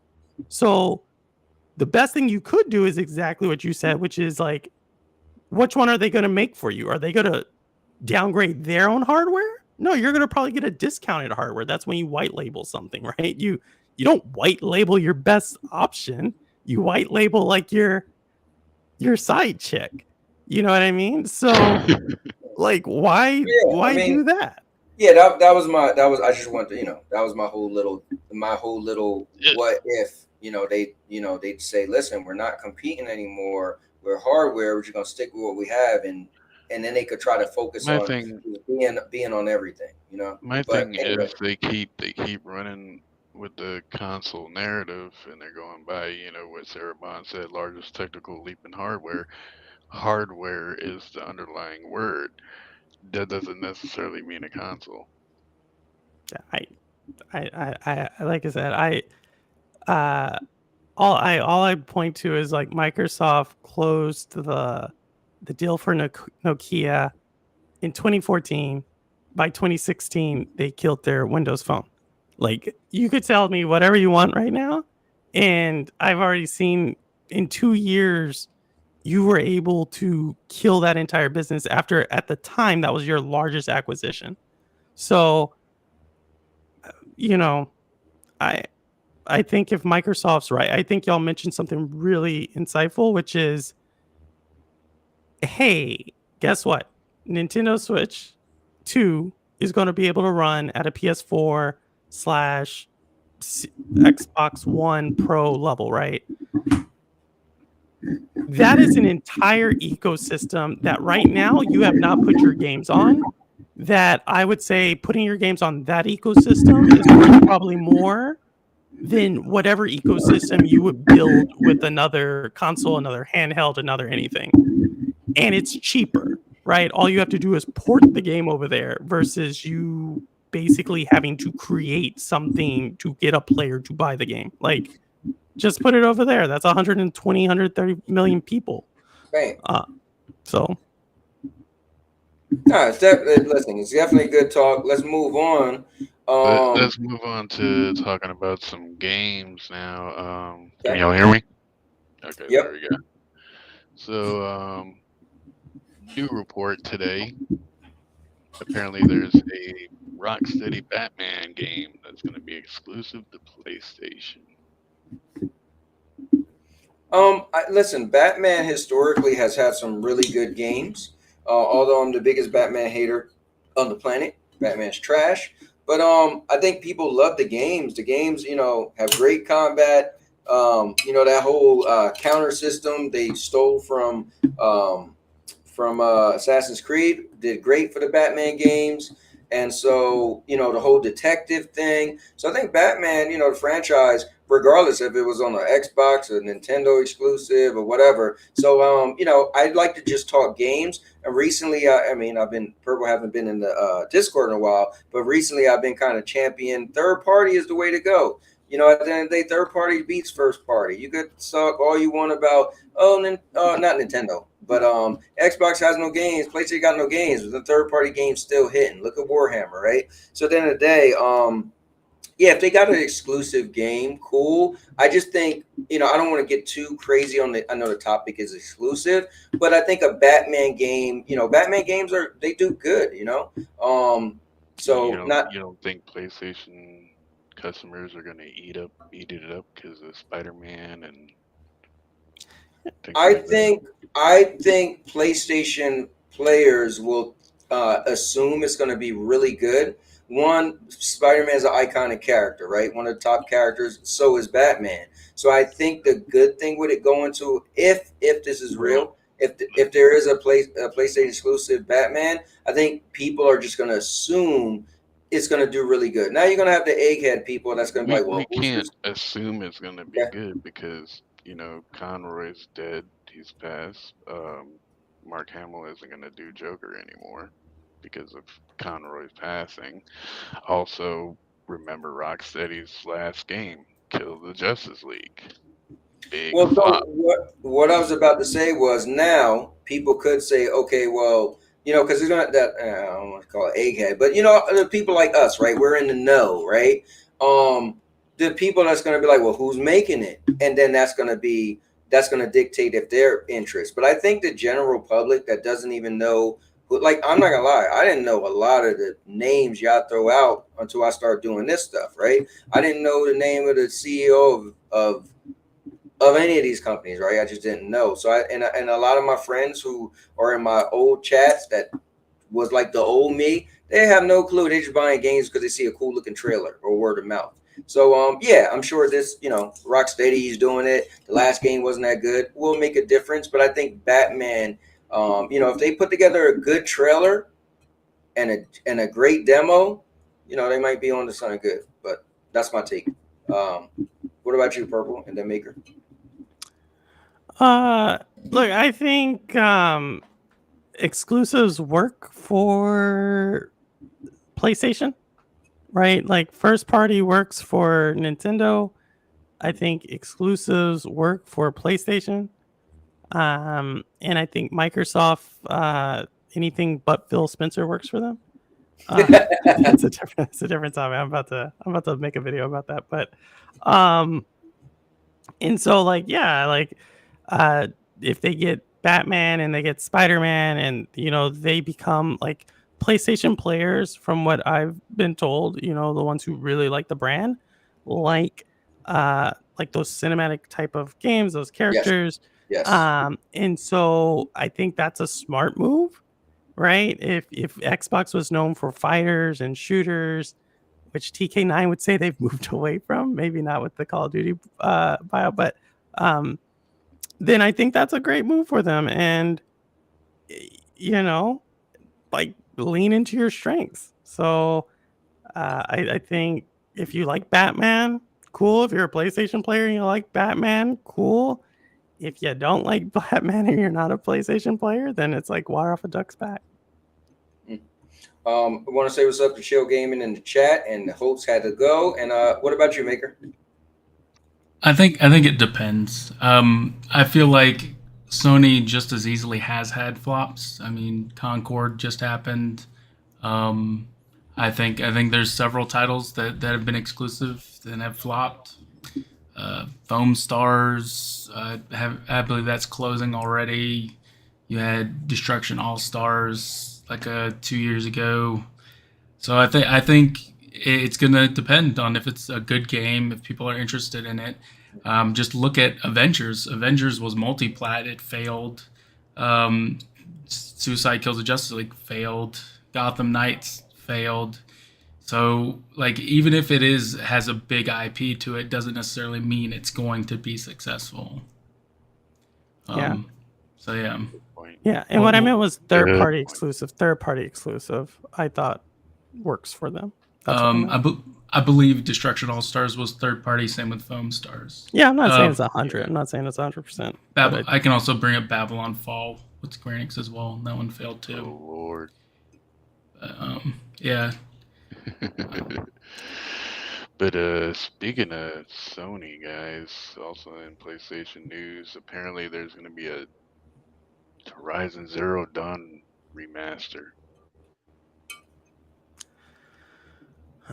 You know what? I think when people get mad at the remasters, I think it's silly, because at the end of the day, I think like they feel they have a market for some reason. That's because people are buying them, right?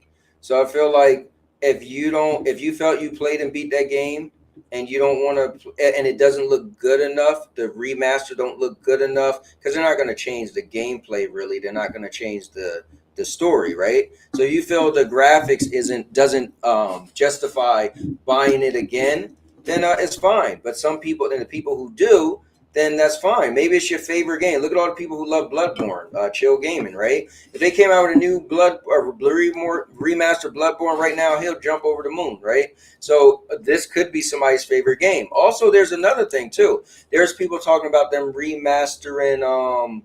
It was some game that I never played.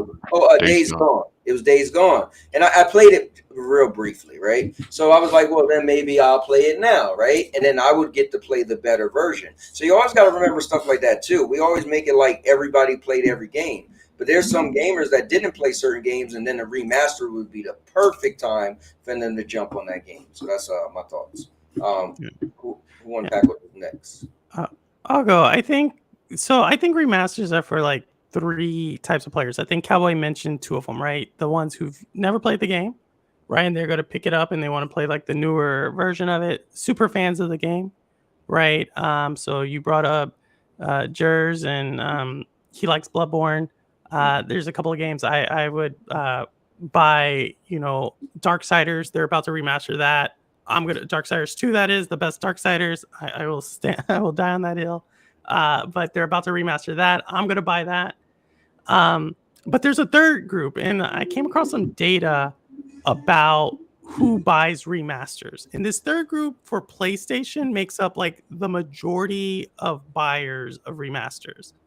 All right, so those first 2 communities are mainly in the console. But when it comes to remasters, there's a third community that dominates the sales. And when I say dominate, it's like a 60, they buy about 2/3 of the remasters.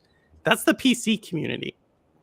So a lot of PC gamers during a remaster, like, right, a lot of PC gamers, when you say something like, hey, you can play this at the highest fidelity or something like that, they want to push their systems. And so they actually are the community that a lot of these remasters are targeting when they come out. And it's seen across the board that even though God of War, the majority of players will play it on PlayStation, the remaster, when it comes out, the majority of players who played the remaster are actually coming from Steam. So anytime I read this, I just think it's a more of a play to those types of gamers than general gaming population. From a Well, YouTuber that we all know and love. Apparently, he's saying that this is for all the people who migrate from Xbox to PlayStation. Yeah, and that would be the second group, Cowboy. I think that group would be the group of people who did not play it the first time around for whatever reason, like whether or not they had the console or they didn't. I put those two camps together. They didn't play it the first time, and now they have a PlayStation, and they'll play it the second time around. I'm curious as to how they're going to approach this. If they're going to do the typical like $10 upgrade like they have in the past, or if they're going to require you to pay like $40, $50, $60 to get the remaster. I mean, I believe they're calling the Until Dawn a remaster, and then the rumored price is $60 on that. So I want to see that. I don't know about the PC side because PC already has Horizon Zero Dawn for PC. So, and God of War Ragnarok is also tracking less than the first God of War sales wise on PC. So I don't know. We'll get to that, Maker. Yeah. Well, yeah. I'm just saying, like, Yeah. I don't know if the PC crowd will track onto this. If people are gonna, if it's as before, it depends on how much the cost is. If it's just a $10 upgrade and they can upgrade their Steam version, I definitely could see a fair amount picking it up. But if they charge $40 to $60 for an upgrade, I don't know. Well, you mentioned Until Dawn, but that's not a Sony exclusive. So it seems like these $10 things. It's a Sony IP. Until Dawn? Mm-hmm. Yep. Oh yeah. It's from Supermassive, but Sony, it's Sony exclusive. Yeah, Sony owns the IP. I played and beat that, but okay, fair enough. I never realized that. It's kind of like Bloodborne, how Bloodborne was made by From Software, but yeah, I'm Sony like, owns that. what Sony studio? But I see what you're saying. So, were you gonna say there's some Final Fantasy games that's exclusives, Sony exclusives, right? I guess. For now, it's rumored that some are coming over to Xbox now. But. Yeah. But we did see. I mean, we did see this kind of with a different company, right? When CD Projekt Red remastered Witcher 3, right? At the time, like a week before they made that announcement, you could have got Witcher 3 for like $4.99, super cheap, right? It was an older game. And then when they relaunched the remaster, it was launching at like $30. Now, gradually, like, don't get me wrong, like eventually it dropped in price, but I think like you probably will see a premium initially, but it's gonna come down in price, just like anything else.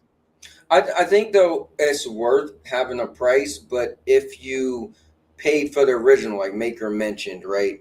Oh, if you had your Steam game, like the PlayStation $10 upgrade, that didn't mean that the people who never played it got it for $10. No, that was a $10 upgrade. I think that's perfect, right? You paid for the game once, and they have an upgrade, and if only thing they really did was make it look better. Actually, The Last of Us Part 2, they actually added more to it, but you still got it all for the $10, right? So I think that's probably the fairest thing. Do a $10 upgrade, and if you never purchased it, then yeah, you're gonna pay whatever the cost is. So I did want to confirm this. For The Witcher 3, they did a method where if you already own the game, you get the update for free, but you can also buy it. Like, brand, so, yeah. So I would assume that's what, like, it seems like that's industry standard. Like, I haven't, unless y'all know something different, I don't think. We'll go ahead, Maker. You Oh know? yeah, Ghost of Tsushima released a PS5 update, and they charged $10 for that update. So I don't know if they're going to charge like a fee for the upgrade to remastered, or if it's free. yeah. Yeah, but also Ghost of Tsushima was part of the PlayStation Plus as well. So I got to play the remastered version on PlayStation Plus. Yeah, so I think that's the question. I think that's a fair question. Are they going to charge you for the upgrade, or is it a free? Like, I don't think the question is like, I bought the original and now they're going to make me pay the full Right. price for the newer one. I think the question is, I bought the original, is it coming free? Or I bought the original and I'm going to have to pay a $10 upgrade. I would lean towards the $10 upgrade. Yeah. I mean, you can have the same question toward the PS5 Pro upgrades for certain games. Like, are they going to charge for that? No, I think that's different. I would think that would be on the developers to put that extra work in for that, so they could show what their game could do with better hardware. I don't think that would be on the buyers. So think about it. If you make a game from the door, right, and the developers can make a Switch version, an Xbox version, of this version, and if they could utilize the power of the Pro and add some extra in their game, I think that's more for the developers to say, look what we can do with this hardware, and not be like, well, I'm going to charge an extra $10 because I don't think what the Pro is going to add to the table is going to be that significant that it should cost more than $70 game already. And that's what I think, right? Because I don't recall. PlayStation, you're talking about cowboy power to the payers. I'm just worried that I mean, this has been rumored for like the past 2 or probably 3 years. If they spend a lot of time and effort onto the remaster, if they do want more money charged for this, that's what I'm worried about. Apparently, you know what's crazy though? I don't even think there's just a small team. Hold on, what'd you say? Apparently, it's just a small team working on this, and that Gorilla is actually working on other games. You know what I'm saying, Winger? I don't think it's a worry. Like, I feel like it's your money in your bank, right? So you either buy it or not. It's really that simple. And I think if you just started off your sentence by saying, I heard that they might be putting more into the game. So if you think they might be putting more into the game, then the game probably should cost more. That's just fair, right? No, I'm just saying that it's been worked on for a while. So I'm curious because I would say my worry more so comes from the success of it. Because if they try and charge more for it, I don't think it's going to be as successful if it's just like a small fee, like $10. I think it's 10. I think that's, in my opinion, unless there's an example where they've charged more, I would lean towards like that's usually been their standard practice. I don't foresee them moving away from that. Well, I just bring up Until Dawn because that one's, they call it a remaster, and then they're charging $60 for it, and I don't believe that there's an upgrade path. But I will. Go ahead. I will for sure. So y'all know I play all the Supermassive games. Until Dawn's like literally the reason I got the PlayStation, so I could play that one. Well, obviously in other games, but I will let you know as soon as I know that one because I have Until Dawn right now. Once they said they're gonna remaster it, I held off to play the remaster version, so I will know. And I bought it, right? I didn't do it through the subscription service. I actually bought the game. I'll let y'all know as soon as I know if it's like a $10 upgrade, if it's I have to buy the entire game, or if it's free. My thing with them remaking that game is just that. No spoilers, but the game's like 90% a CG anyway. I feel like that already looks good. Like, what are you gonna do? Make a better looking movie? You know what I mean? Like, where you just upgrade? It's like if you had a 1440p movie and now you're just gonna make a 4K movie. I feel like what more are they gonna do because the game's pretty much CG? Like, I don't know. Right. We'll find out pricing probably tomorrow. It's supposed to come out October 4th, and we still don't have like the official pricing. It's just we have the leaked one that's supposed to be $60. Right. All right, well, let's move on from this. This was definitely So sparked that a great conversation. yeah, we're gonna move on, and somehow Concord is back in the news, ladies and gentlemen, and I'm I just glad feel like Purple this Haze is is here because she went on a rant about this on Twitter. But yeah, Concord deemed too good to fail. Sources claim $400 million budget. yeah, I feel like this is one of the sillier topics, but anyways, I was looking into this and I found a thing where they said a guy debunked it, and I'm trying to see if I still got the article. Of course, it's debunked. If it was actually $400 million budget, the game would not fail. I won't say that. That's sorry. no. What are you talking about? Like, He's just saying it was too good for us. So I actually don't believe the 400. Like I when I first saw I actually commented on it like several times because I just thought it was like the most outlandish. Like maybe if I stretched some things, I could maybe get close to it. But I think there was someone I quote tweeted. Is that when you like tweet out and you put a quote to it? Yeah. I did that with someone who I thought was much closer to the actual number for Concord. Just because the cost of a developer is not this. The cost of a live service game is not this. There are plenty of controls at the CFO level to prevent something from like this from happening. Like obviously Sony's not going to say how much it is, but basically how much a developer costs. You multiply that price by like how many people they had at the studio, which we do know. Yeah, And that's the thing, Purple. They came to this a conclusion just because the credits to Concord is 2 hours long or whatever. no, so the credits actually, if you notice, like when you beat Tomb Raider on Stadia, I know this because like I streamed it, right, and I commented on this at the time. Half of the credits for Tomb Raider on Stadia when you beat it, the first one, are Stadia team members. Is that to say that Square Enix paid Stadia team members? No. Like the credits are really about like anybody who's in PlayStation's quality control, anybody who is like part of any partnership, anybody who's like a government agent. That's what the credits are about. Like if you go through and read each of those descriptions, you'll be like, what the heck is this person? And then you'll realize, oh, this person was part of the contracting between like PlayStation and the Italian Minister of the Interior. And it's like, of course, like anybody who's related to a game is going to say, like, can I get my name on your game credits because it's a resume builder? But that does not mean like they actively like were a game developer. Like for everybody who says like, look how long the credits are. Okay, well, tell me what those people were doing. And if you tell me, oh, it says special thanks, and it's like a whole list of people saying special thanks, okay. Right. Like it's not too hard to figure this stuff out.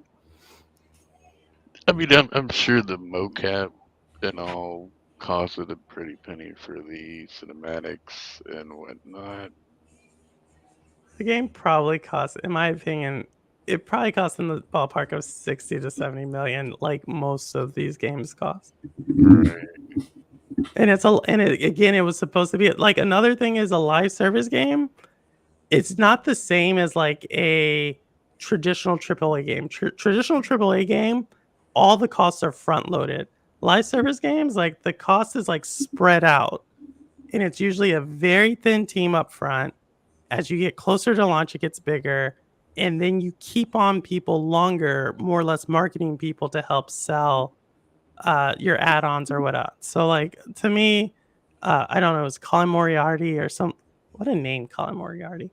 I think he tweeted something, and the fact that people ran with it, I don't know. Anytime something can get by people's common sense, I just think they have a bias already to. Well, something you know, like it's that. funny. That's why I said I think this is probably one of the most silly topics. Yeah. Because, So when I hold on real quick, FCAT. When I asked him, I said, "Wait, we talking about Concord again?" He said, "Yeah, because some random guy on Twitter." That was enough. I was like, "What? A random?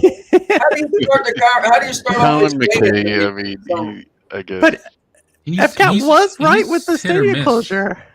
Stadia. I would say the guy that the sources, well, the guy that said it is fairly reliable on a lot of the stuff. He was one of the first people who said that the Xbox games were coming over to PlayStation, and then that happened, a couple months after.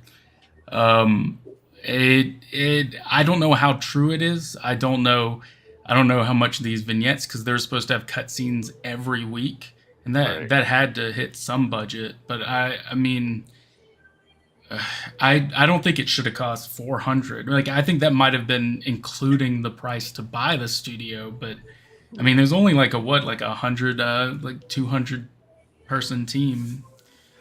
No. Right. Now, what I could see is some like aspiring accountant figuring out like how much can we write off associated with this game, right? And getting super creative with the accounting to write off as much as possible. I could see that, and I'm not even sure if that would pass the smell test. But like corporate accountants, that's what they're paid for, is to literally cut the budget as much as possible. But when you do have a loss, you try to inflate that number as big as possible, because that's a number you can write off from your profit. Right. So I believe, but again, is that who Colin Moriarty's talking to? I don't know. Yeah, you don't know. He just said like he got it from one guy, and he said he spoke extensively with him. I watched the full clip. I mean, he was saying that Sony came and helped them out when they acquired them, and that they had provided them a significant amount of money to boost the studio. And I don't know like how much that was. And it could have been like a resource, right? Like you could have had like Sony payroll salaried people going over there, and that's called in kind, right? Goodwill, and there is a number associated. But was Sony already spending that? I think that to me makes way more sense. Is that if you are going to get a number like this, it's because they're literally like, oh, the CEO heard about Concord, we're going to bill that $1,000 every minute. Right. Something crazy like that. But yeah, they catch people up. The CEO of Firewalk did step down and he quit or whatever. Apparently, PlayStation referred to Concord as the future of PlayStation and a Star Wars like franchise. Yeah. Yeah, that's interesting. That's some big bold statements. I'm sure someone thought that, right? I'm sure someone had to think that to go to work every day. But I'm not sure. I mean, even Mark Cerny, the now CEO of PlayStation, said that Concord was, what was it? Did he say something along the lines of that it was one of the most exciting titles coming from PlayStation? Yeah, Herman Holt said that it was going to be as big as Horizon. Yeah, that's what he said. Well, you got to say a lot of stuff when a game is coming out. Yeah, I think. Yeah. Real quick, what I wanted to say, Jenna Hayes was asking, what did we think about Concord failing? So, I mean, I think, some people like Rudiggs really liked it, not really, but he liked it. Me, I didn't really, I got to play the demo and it didn't really do anything for me. I thought it was cool. Favorite shooters aren't my thing. If I would get into any of them, that Marvel Rivals look more up my alley, especially because it's third person. Yeah, so me, I didn't really make a big deal about it. I think, you win some, you lose some, right? Every game that's coming out, especially if it's a new IP, it's a little scarier because they don't have anything else to stand on. So if you get, like when Maker was saying earlier, a bunch of games that failed, right? At first, all the ones he was naming was new IPs, right? They didn't have something for people to go on, right? So you got it harder to hit it out the park that way, right? So you look at a Concord is like, we don't know these characters. Will we fall in love with them? Will we like them? Will we whatever, right? So I feel like it is what it is, right? And then you got games like he said, Marvel Avengers, which that IP, you can't get much bigger than the Marvel IP. But unfortunately, it just didn't do it to where people thought it was that special, and especially to be a live service game. So me, just recapping for Jenna, it didn't bother me. I wasn't shocked. I guess I was shocked how fast they shut it down. That was shocking. But many different lawsuits could make a game shut down. Low numbers could make a game shut down, and player base, poor sales. So and nowadays the negativity is really higher, and you'll have the internet saying how terrible the game is, and that'll get traction. And somebody who never played the game would just assume the game's a terrible game because they heard it on the internet and never gave it a shot, and that is going to kill numbers also. So that was just my point. For me, Jen, I played the entire 2 weeks, and even the beta, I played the beta. It was pretty mid and generic from the jump. Yes, nobody really asked for this type of game. The game reminded me of Battleborn so much that it jinxed it, because Battleborn shut down right before Overwatch did, and but I mean, I didn't notice all the pronouns and rainbows and things like that. Other people noticed that they're claiming that it failed.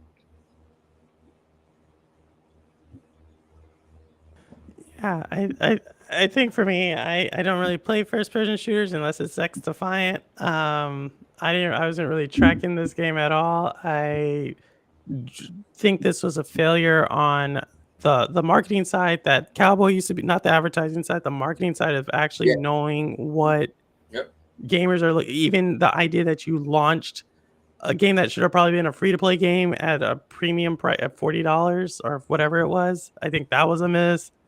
I think launching a new IP against established IP was a miss. I also feel that PlayStation probably knew that, when companies pull back advertising dollars or companies don't go super big, I have a feeling internally, just because I've been part of those conversations, that you already know something's is not going to hit the mark, and so you're not going to invest that much more. So I feel like they probably started getting the user feedback way in the summer that, hey, this is not hitting the mark. And in all honesty, when you have a sports team, a great example is, like, let's say you get rid of the GM or the coach, that next season is your worst season, right? Because you are trying to get all of the worst things out. And I think PlayStation has been pretty, they said they were shrinking the number of live service games last year. They doubled down on this earlier. I think this is just kind of like a more solidified, fork in the like that whole idea to say that was a bad strategy. So all in all, I think it was just a bad strategy. I don't know what to say other than that. And you know what's crazy too? They wanted to do 12 games. They said they would drop it down to 6. So this could have, at the end of the day, they want to do 12. This was obviously one that was planned. And they just decide, okay, well, out of the 12, let's go with that Concord game. Yeah, exactly. Yeah, they scrapped the Last of Us one. So, and I was actually somewhat interested in that one. I was. Yeah, before I got heavy into Destiny, the game that I played all the time was The Last of Us. I didn't even call it factions then, but The Last of Us multiplayer mode. I would come on all the time just to play. The whole thing, what premise was, you had your faction versus a faction, and you had to you jumped on as much as you can because it will help your faction win against the other. The made up this team versus this team. And it was fun. It was violent. It was gory. It was clever, and it was just a cool multiplayer mode. So yeah, I was looking forward to it. Not necessarily a live service, because I feel like whenever you make something a live service, it's, I don't know, man. It could do good and it could not do good. I feel like Avengers, if it never was live service, it was just a multiplayer. It was just a story game with a multiplayer mode. It would have did a lot better. But anyway. And I literally made a video about that a month before the game came out, that they should not make a live service. We ready for the next thing? All right, let's do it. Let's do it. Let's do it. I really didn't want to bring this up because I hate bringing But you up. did it anyway. I hate this whole woke movement and stuff. But move over Concord. We have a new woke game. It is Dragon Age Veilguard. People are mad because there's pronouns in the game, and the character creator, you cannot make a woman's boobs or her ass bigger and stuff like that. There's also a top scar surgery option in the game. It's ridiculous. So you got to explain this to me. I don't follow any of this at all, so I don't know how much I even have to say on it. I personally think people have their own preference, and you could even complain about whatever you want in gaming, but I don't, and I still don't get. I mean, you guys try to explain it to me. I'm just old, right? So if Purple was my age, she would be in my same my thought process, but I still don't really even get the woke thing. I'm like, wait, people are like mad because I don't know. I just don't get it. So I just feel like, and it's video games. So video games supposed to be creative, where you could pretty much do whatever, right? You could make a character this, make a character that. Yeah, when they started allowing like in Tekken 7, I believe, you was able to make a guy into a girl or whatever. I was like, oh wow, you could take Eddie and put like Eddie's skin on Nina. So essentially Nina would be Eddie, but it was a girl, right? So she could have her moves or whatever, like a female, but it would be Eddie. And so at the end of the day, that apparently somebody or some people was using that, right? Or the developers thought some people would, right? I don't know if they did the numbers to see how many people was using it, because I don't think it came back.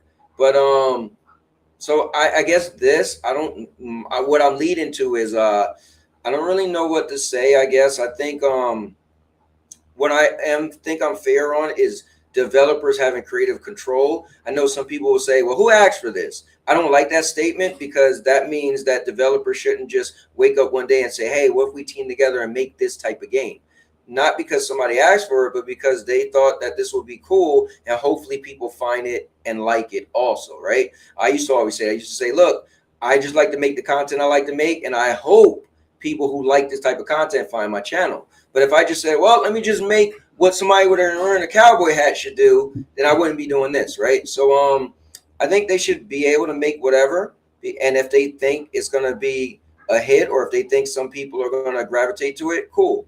And that's just my feelings. But because I guess I don't put the label of woke and who's woke and all that stuff. So my thing is, I don't have labels. I don't like put people in this camp, that camp. I just think we're just generally people, and we like different things, right? And some people should have the creative freedom to make what they want to certain people, or add something in a game for certain people. And so I don't really want to say like, oh, the woke is taking over, or this and that.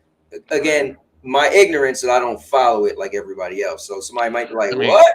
So I mean, people say it's a small minority, but it is growing into a larger army, and they are, review bombing games on Steam and making them look bad and whatnot.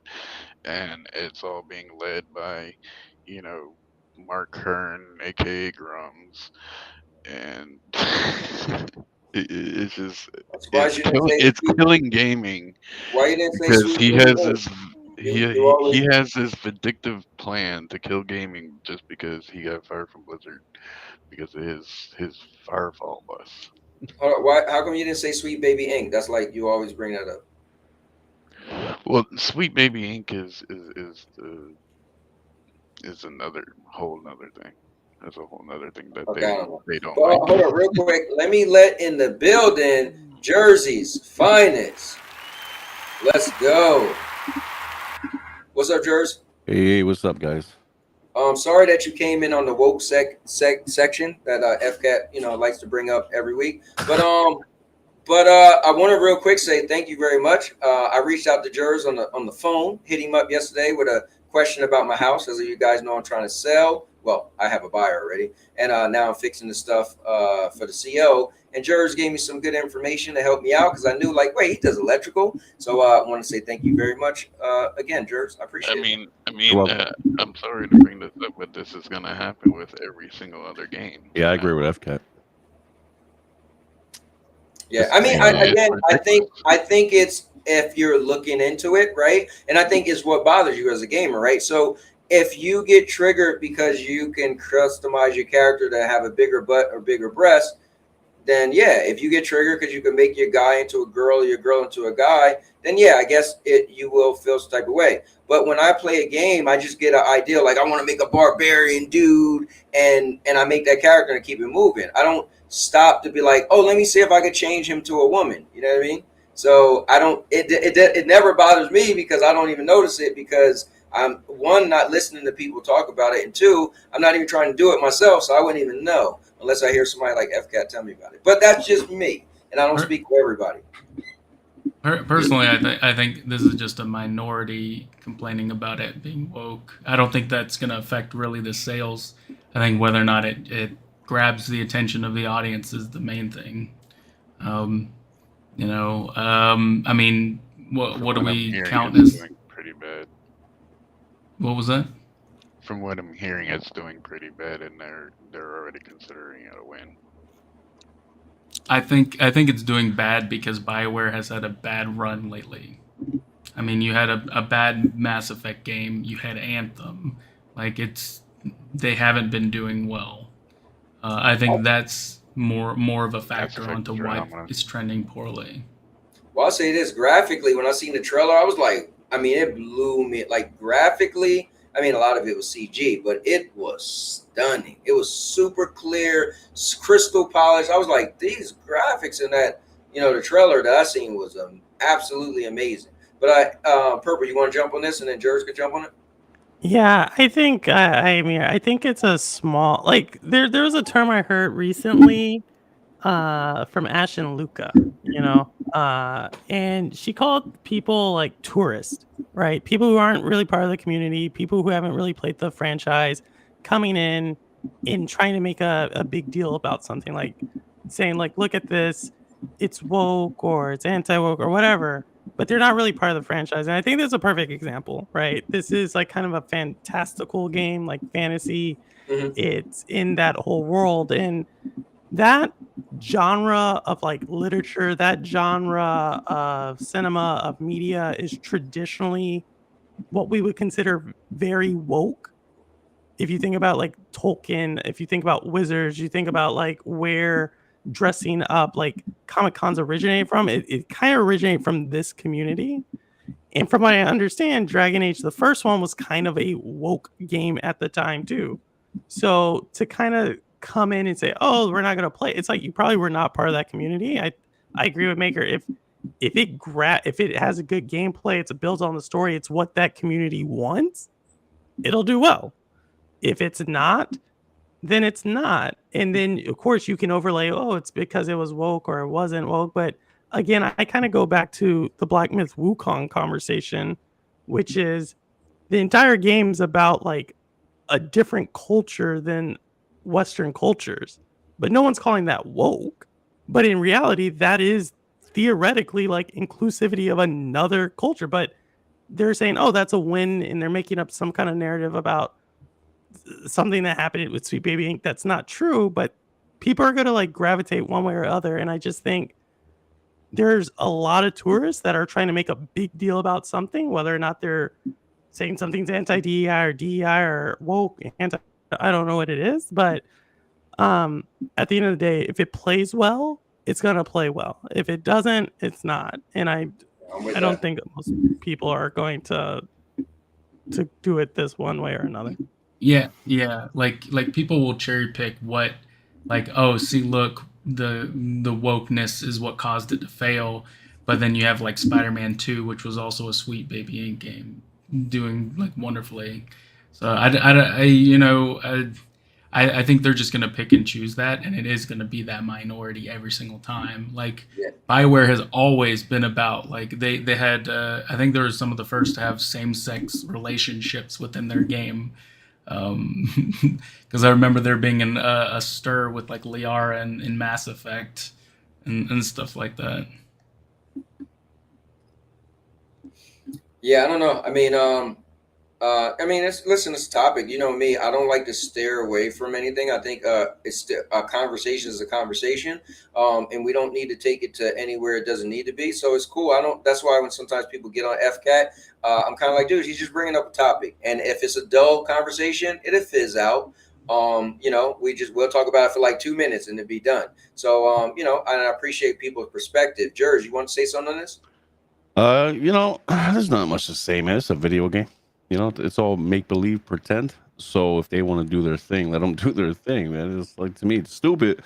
But I think, you know, hey, this might sound a little harsh in a sense, you know what I mean? But if the trans community, gay, bi, whatever you want to call them, they need to take criticisms too, man. You know what I mean? If you're gonna force your way of life on people, expect criticisms, man. You know what I mean? It is what it is. Not everybody has to believe what you believe. Not everybody has to be the same as you. You know, you don't have to be the same as me. I don't be the same as you. And I think that video games are video games. If you want to add this stuff, add it. I don't care. You know what I mean? I just don't like the term personally. He, they, them, whatever. I'm like, dude, that's a third person. We should consider that crazy people. You know what I mean? So now it's becoming the norm. To me, it's a fad. It's a trend. You know what I mean? That it became so popular overnight in the last few years. It's insane to me. But if that's their way of living, if that's what they want to do, then let them do it. You know what I mean? I'm not going to hate on them. But, you know what I mean? I don't care about video games with this stuff. What I do care is about real life stuff with this. So that's all I'm going to say about it. That's a good point. I think one of the good points you said, I think as content creators, and even if you were just a person who write a post on Twitter, anything you put in the light in the presence of somebody's eyes, ears, Right. It could be scrutinized. So at the end of the day, yeah, I see what you're saying. Like, oh, you know, if this stuff, like, because people are going to complain about what they want to complain about. So yeah, at the end of the day, it's just fair play, right? So you could get a group of people that be like, oh, I hate people who like red balloons. You know what I mean? Just Cowboy, because. I'm going to tell you guys this, right? And everybody here in the chat. I seen a thing on Twitter, right? Just I don't even know what to say. Like you can't even name somebody getting freaking offended nowadays. This is sickening to me. But this gay guy, trans guy, person, whatever the hell you want to call yourself, I don't care. It is what it is. I don't know you personally, but he was going around right in a TwitchCon, not KickCon, TwitchCon. He was a Kick streamer. He was, I don't know what the hell to say anymore with this dude, person, whatever. He was trying to get people banned for hate speech. Like, as these guys were going live, right? He was going around these other live streamers from Twitch, even though he was from Kick, he was live, and he was trying to say, he even got the cops involved. Like, yeah, he has hate speech and all this. I'm like, dude, he goes, and the cop was like, yeah, what do you want me to do? It's not him, it's his chat. He's not saying it, his chat is. You can't, that's not how it works. So again, you know, man, listen, bro, I have so much to say. I can't. That's what I'm gonna say, bro. I'm just gonna stop. I think that's a whole different monster. Yeah, I think that's what I'm you're trying gonna to see say, that bro. no You matter got these what. kind of people thinking like this. It's absurd. I don't think it's just that community. I think there's a lot of people that do that. I mean, there's a reason why Karens exist. Yeah, we all know those people. Those people are weird too. But let's move on from this. So PC people are also mad again. God of War requires PSN sign-in. So yeah, let's go. I really want to dive into this. Now, I want to dive into this for a certain different part. So we could get into this part as well, but I kind of want to dive into this because of the number thing, you know? So I want to get into that part, but let's talk about this first. So God of War Ragnarok review bombed on Steam because of the PSN requirement. So my thing is, I think I said it before. I think Sony should just stand firmly, and if that's what they want to do, just stay with every game to come out from now on, and then eventually it's just going to become a way of life. People are just know, like, oh, it's a Sony game, you know, you got to have a PSN, and somebody in another country that doesn't have a PSN be like, oh, I can't get that game, and that's just going to be the norm. If this is what you want to do, you don't bend the knee, you stick to it. That's what and so if people review bomb it, it's their right to bomb it because they're mad. I mean, I feel like if you say a game is bad, if you make a review that a game is bad, I personally think you should have played and beat the game, right? So the other day somebody was like, oh, when you do your reviews, say, whoa, I don't review games. I do a first impression. I play it for a couple hours, and I tell you what my first thoughts was. The review a game, I think you should have started from beginning to end the main story. So for this, I feel like, yeah, it's kind of distasteful if the people are just, I guess that's what review bombing is, right? You just give it a bad score because something bothered you.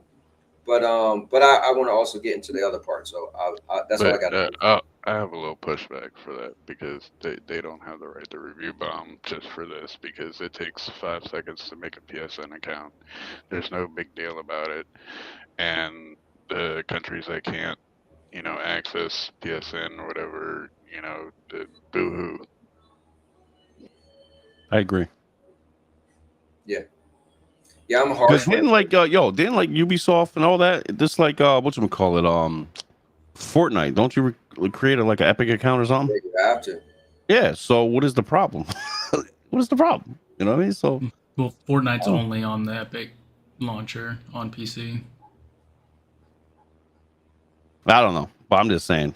No, but hold on. Let me jump on that. Either way, you're still playing the game, right? So I mean, you still regardless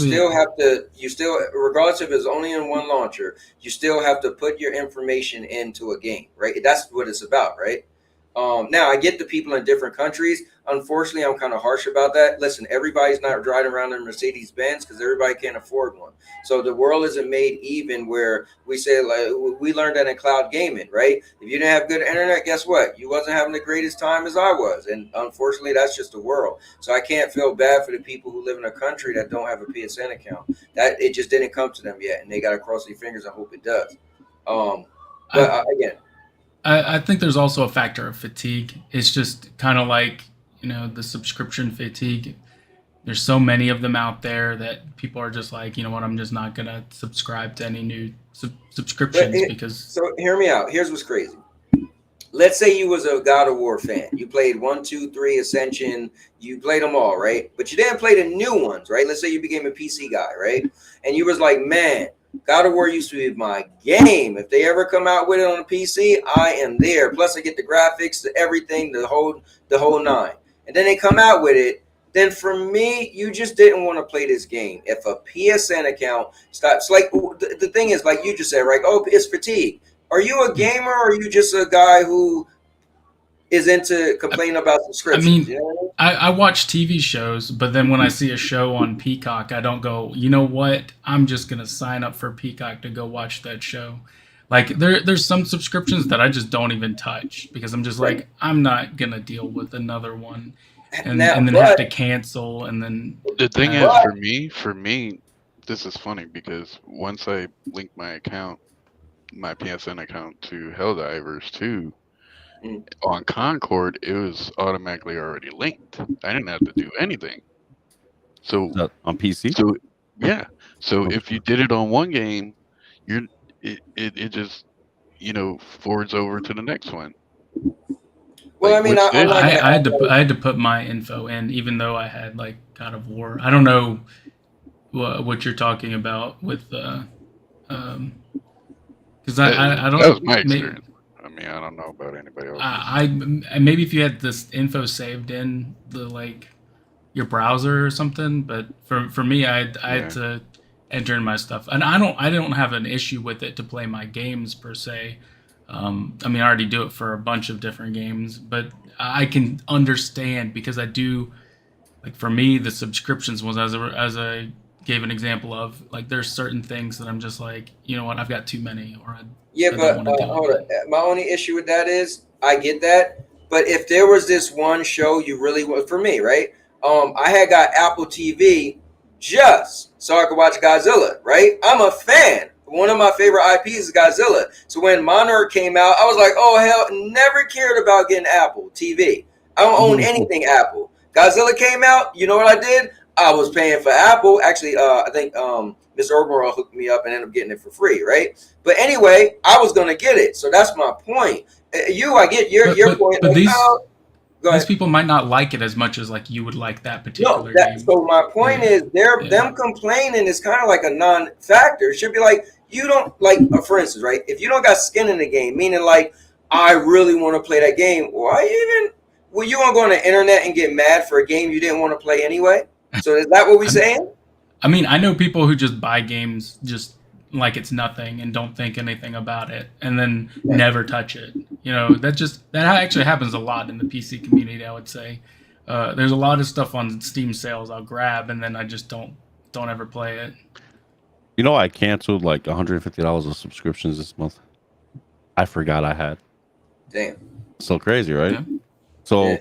I subscribed to Peacock, like Maker said, you know, Peacock and all that. I was like, wait, why did I? Oh yeah, because I used to love the well, I still do. Everybody Loves Raymond. So it wasn't on Hulu at the time. So I subscribed to Peacock just to watch that show because I love that show. That show was funny. And then I subscribed to Max again for, you know, HBO stuff because, you know, South Park was on there. I'm like, man, why did Netflix take them off? So now we have to do this. We have to go back and forth. You know, it's annoying. I'll say that, but I'll do it for you know, if I'm interested in watching or playing something, definitely. They got this app, Jers, where you just sign in and it finds all the different accounts you have, and then you could just press a button and close them out. Oh yeah. Well, Apple. Well, it's ironic you said you're not an Apple guy. You know what's funny? I actually switched all to Apple now. Okay. That was an Android guy. It's, you know, the app is called Unroll Me. I had signed up to that not that long ago, so you might want to check it out. I'll send it to you. oh yeah. All right. Next up. Hold on, but we're not. Hold on, go back to God of War because there was something I wanted to say. Now, one, let me first ask: did Purple have anything she wanted to say? Yeah, I think I'm sorry, I was like laying down. I think I don't understand the big deal. I think I hear Maker, but from what I understand, this is just creating a profile, right? It's not even like paying for a right. So we do that with like almost every game I know of. Maybe not every game. That's probably hyperbole, but yeah, I just think it's a bunch of it's like a different form of console war migrated to PC. Yeah. I don't know. It's kind of weird to me. That's my. I think it depends. I think everyone has like a limit to something, and the problem with PC right now is we have so many launchers, Ubisoft, BattleNet. You know, there's so many that I have to keep track of, and I can understand people being like, you know what, I'm just not gonna deal with it type deal. You know, I think that's a sad excuse. If hear me out, if you really want to play the game. If you're like, oh man, I know somebody to buy every game, that's cool. Or like, what if your friend recommends it to you and you download it and you're just like, I don't want to have to deal with this. I'm just going to return it. You know. Then you didn't want to buy. Then you didn't want to play the game. You were probably on the fence, right? Or I could see that. If I'm gonna call that a lie because what if the guy had a PlayStation before? You know, he's a PC guy. He don't want to do it, but he played Bloodborne on PS4. And if or he can't remember his PlayStation. But I'm saying, what if Bloodborne got ported over to the PC? I guarantee he'll sign in to play that again. So. Well, it depends if he's that much of a fan of Bloodborne, right? Yeah. I just get like if you paid for it, like you had to click pay. And you're now telling me you got to click like maybe a little bit more to make up a name and create a like they don't make it hard. I mean, it depends. Like, for example, I'll give you an example. Callie Drew Voss, I don't know if you know who he is. Yeah, we know Callie. Air Force. Yeah, he recently had an issue with Dead by Daylight came out that you could then use your PlayStation profile to sync all your like stuff that you owned, and it's all cross progression.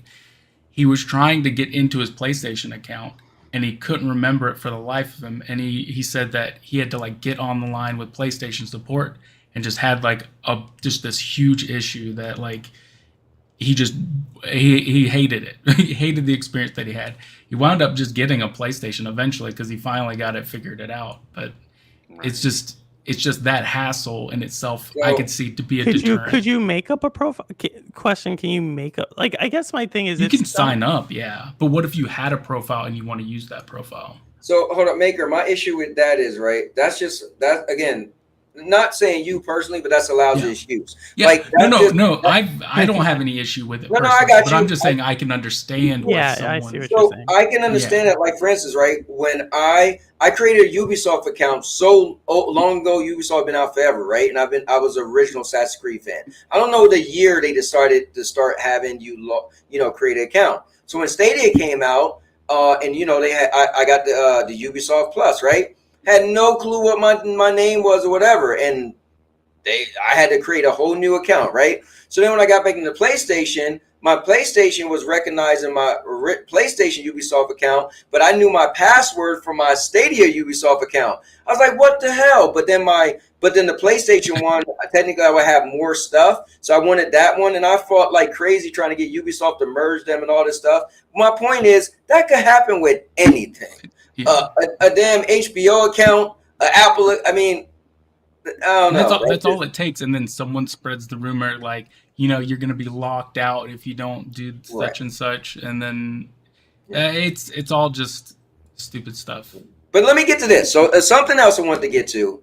So I seen that they said like 60% of people, or 60% of God of War 2018. Somebody help me out with the way to say this. Out of all the people who bought God of War 2018 on PC, 60% of that purchased God of War Ragnarok, right? And so my thing is this: whenever I hear this whole thing, like, I'll just get it on PC, I'll wait a year or two or however. And this just shows some people aren't waiting that long for certain games. So when people make it sound like every game is going to eventually come to PC, I'm like, but you might wait, right? With anything else you might wait on. But I think there's more people that's not trying to wait. I think the low amount of sales is probably showing it. Maybe the wait. I think it's showing that some people decided, I'm not waiting and I'm going to play this game. And whether they had to buy a PlayStation or whether they already had a PlayStation, but regardless, they end up playing this game, is what I think. So I kind of wanted to bring that up. No, I was saying maybe because of the wait, they review bomb it, so they just made up a reason to hate on it. I don't know, but I was getting more into the low numbers of sales, and I want to know if you guys want to mention that, because I just wanted to mention it correlated with me whenever I hear people say, well, everything's eventually going to come to PC, and I would use something like God of War. I was like, bro, you're going to wait a year or two to play Ragnarok if you was into God of War. Like, let's say you play 2018. Like, you played 2018, the cliffhanger ending, or what the ending was, I won't say, like, had me like, I got to play this game day one whenever they come out with it. And years later, I had to play it, right, day one. So you mean to tell me after that ending, you say, well, I'll just wait. I don't know when it's coming to PC, I'll wait. So I just feel like maybe the low numbers just meant some people wasn't waiting. I could be totally off. So I wanted to know if you guys had something to say about the low numbers. What was the number? I think they said. Oh, go ahead. I think they're talking about the peak concurrent players in the game. I looked it up, and yeah, God of War 2018 did about like double the numbers. I think it was like 72,000 from what I just checked, and the God of War Ragnarok's peak was 35,600. So if we take so thinking about peak player count is not which y'all didn't say. Yeah, it's not. It's not the same as like games sold. Correct. Right? Correct. So I'm looking at.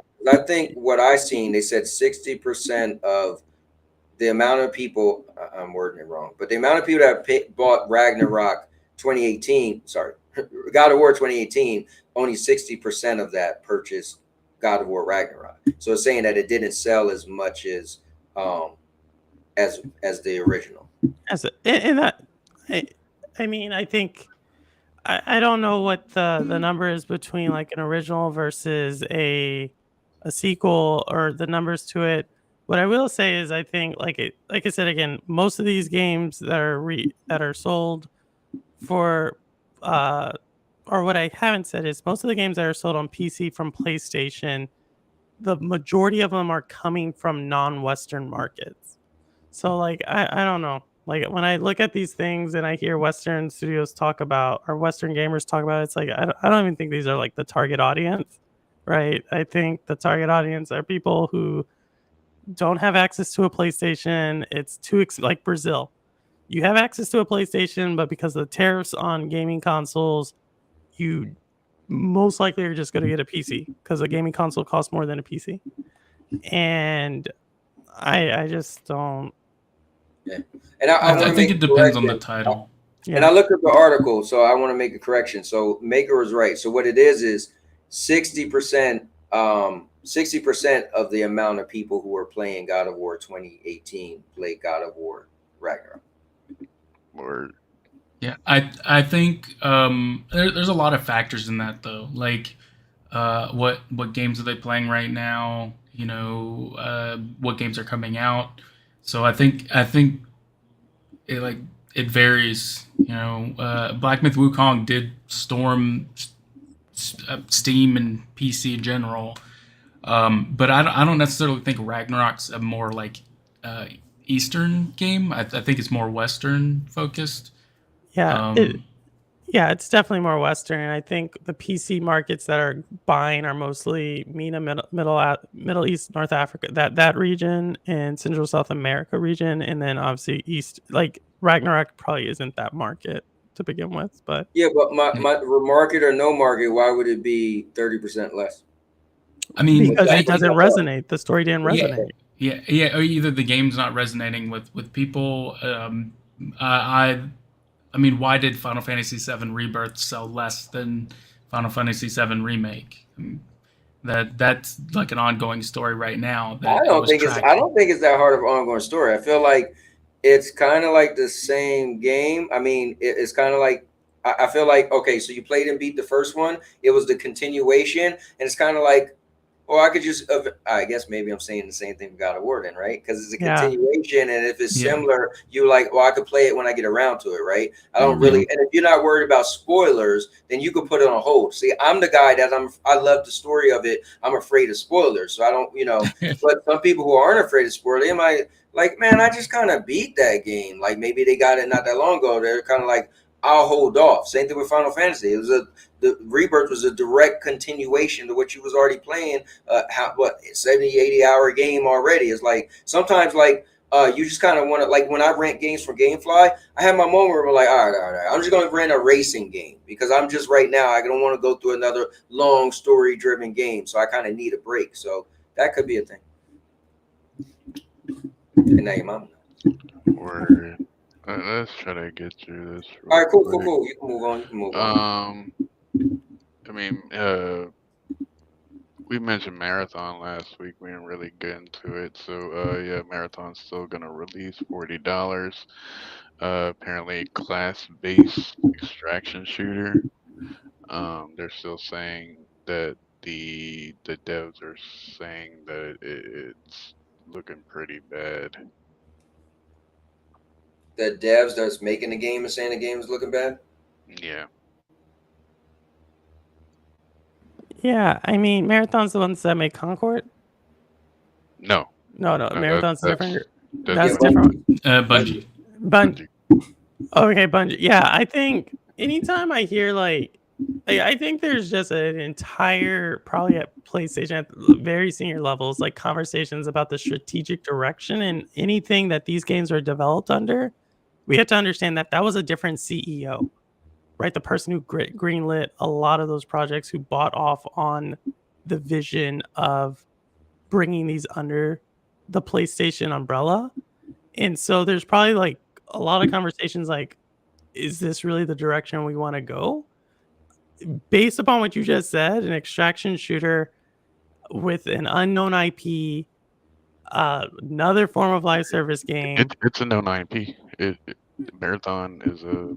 Yeah, I don't think it's a big IP though. No, I was about to say, okay, I don't think it's. It's not one of Bungie's greatest. Don't try to bring that up. IP. It's one of their most older, nostalgic. That no one knew about. Yeah, so like I think like when you're looking at it from that perspective, like yeah, we've seen that virtually. In order for a live service, something like this to exist, you have to have some unique value proposition. And I didn't even know this game was coming out. And I follow gaming news, and I mainly play on PlayStation now. So I don't know. I knew about this for like 4 years, and I'm gonna tell you, if they don't create something new that's gonna blow people away, nobody's gonna buy this game. I'm telling you right now, they're not gonna give up Destiny, even though it's 10 years in. They're not gonna give up that game to play this game. I'm telling you right now. The thing is, this new marathon goes against everything the old marathon had. Like, old marathon was a Doom like first single player game, and they're turning it into a live service game, and you're like, oh, I don't know. Now, let me ask you a question. Do we know if this is an open world game? Or do we know it's just like an arena based kind of It's game? PvP based. PvP based. I think they said PvP VE. So it's like a Yeah, we division don't kind of know. game, a little bit extra. Kind of Division, Escape from Tarkov, I think is what they compared it to originally. Yeah. Oh, okay. Yeah, man. I don't know. I hope it succeeds. I mean, I hope it looks good, like really dope. I hope it looks like plays really well, but I don't know, man. That's only time will tell with that one. I don't even know. I don't even know It's a anymore. tough gamble, especially in this market. There's a lot of shooters out here, so it's I like, wonder well, if it's you know. still gonna run with the whole oxygen tank things where you have to buy it with real money and.